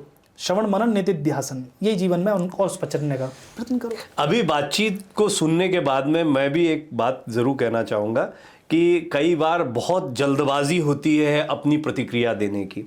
तो पहले समझें, आपके मन में कोई प्रश्न आता है, कोई कन्फ्यूजन आता है, कोई बात जानना चाहते हैं तो अपना सवाल ज़रूर लिखें, और निश्चित ही आगे जब भी अवसर मिलेगा आचार्य जी से उस पर हम ज़रूर उत्तर लेंगे। आप बातचीत के लिए आए, आपने अपना अमूल्य समय दिया, मैं बहुत बहुत धन्यवाद आपका करना चाहूँगा। बड़ा आनंद रहा है ये सचमुच में कोई औपचारिक पॉडकास्ट नहीं रहा, ये आनंद की अनुभूति थी, एक सत्संग रहा मेरे। हाँ नहीं, बिल्कुल सत्संग रहा। आज तो राणा जी ने आपने बताया कि उन्होंने वीडियो देखी और इस तरीके से कहा, तो हमारे लिए तो यही बड़ी बात है कि इतने बड़े क्या कहते हैं हमारे लिए, क्योंकि हम तो बचपन से देखते आ रहे हैं और पता नहीं इस देश में ऐसा कोई नहीं होगा जो उन्हें प्रेम नहीं करता। क्योंकि आशुतोष राणा जी की कोई दूसरी छवि है ही नहीं, उनसे केवल प्रेम किया जा सकता है ना। उनकी दूसरी छवि से आप दूसरी तरफ जा ही नहीं सकते कि इनसे नफरत भी कर लें। हर तरीके से प्रेम किया जा सकता है, सिनेमा में हो चाहे साहित्य जगत में। अब इतना सुंदर वो कार्यक्रम कर रहे हैं, तो हमारे लिए तो ये एक अद्भुत बात थी कि उन्होंने देखा, आपने फिर क्या कहते हैं ये इनवाइट किया हमको, तो बहुत आनंद आया। और ये आनंद हम चाहते हैं कि अब जो वाल्मीकि रामायण में आया है इससे भी ज़्यादा आनंद आपको आनंद रामायण, रंगनाथ रामायण और रामायण है उनके, थाई रामायण, थाईलैंड की रामायण। हाँ बिल्कुल, अच्छा याद दिलाया आपने, तो है मन में मेरे। तो एक एक करके जरा इसकी सीरीज बनाएंगे। बिल्कुल बिल्कुल, इसकी बहुत बहुत धन्यवाद। राधे राधे, जय श्री राम। आपका आचार्य जी बहुत बहुत धन्यवाद। आप दर्शकों का बहुत बहुत धन्यवाद। अगले पॉडकास्ट में मुलाकात करते हैं।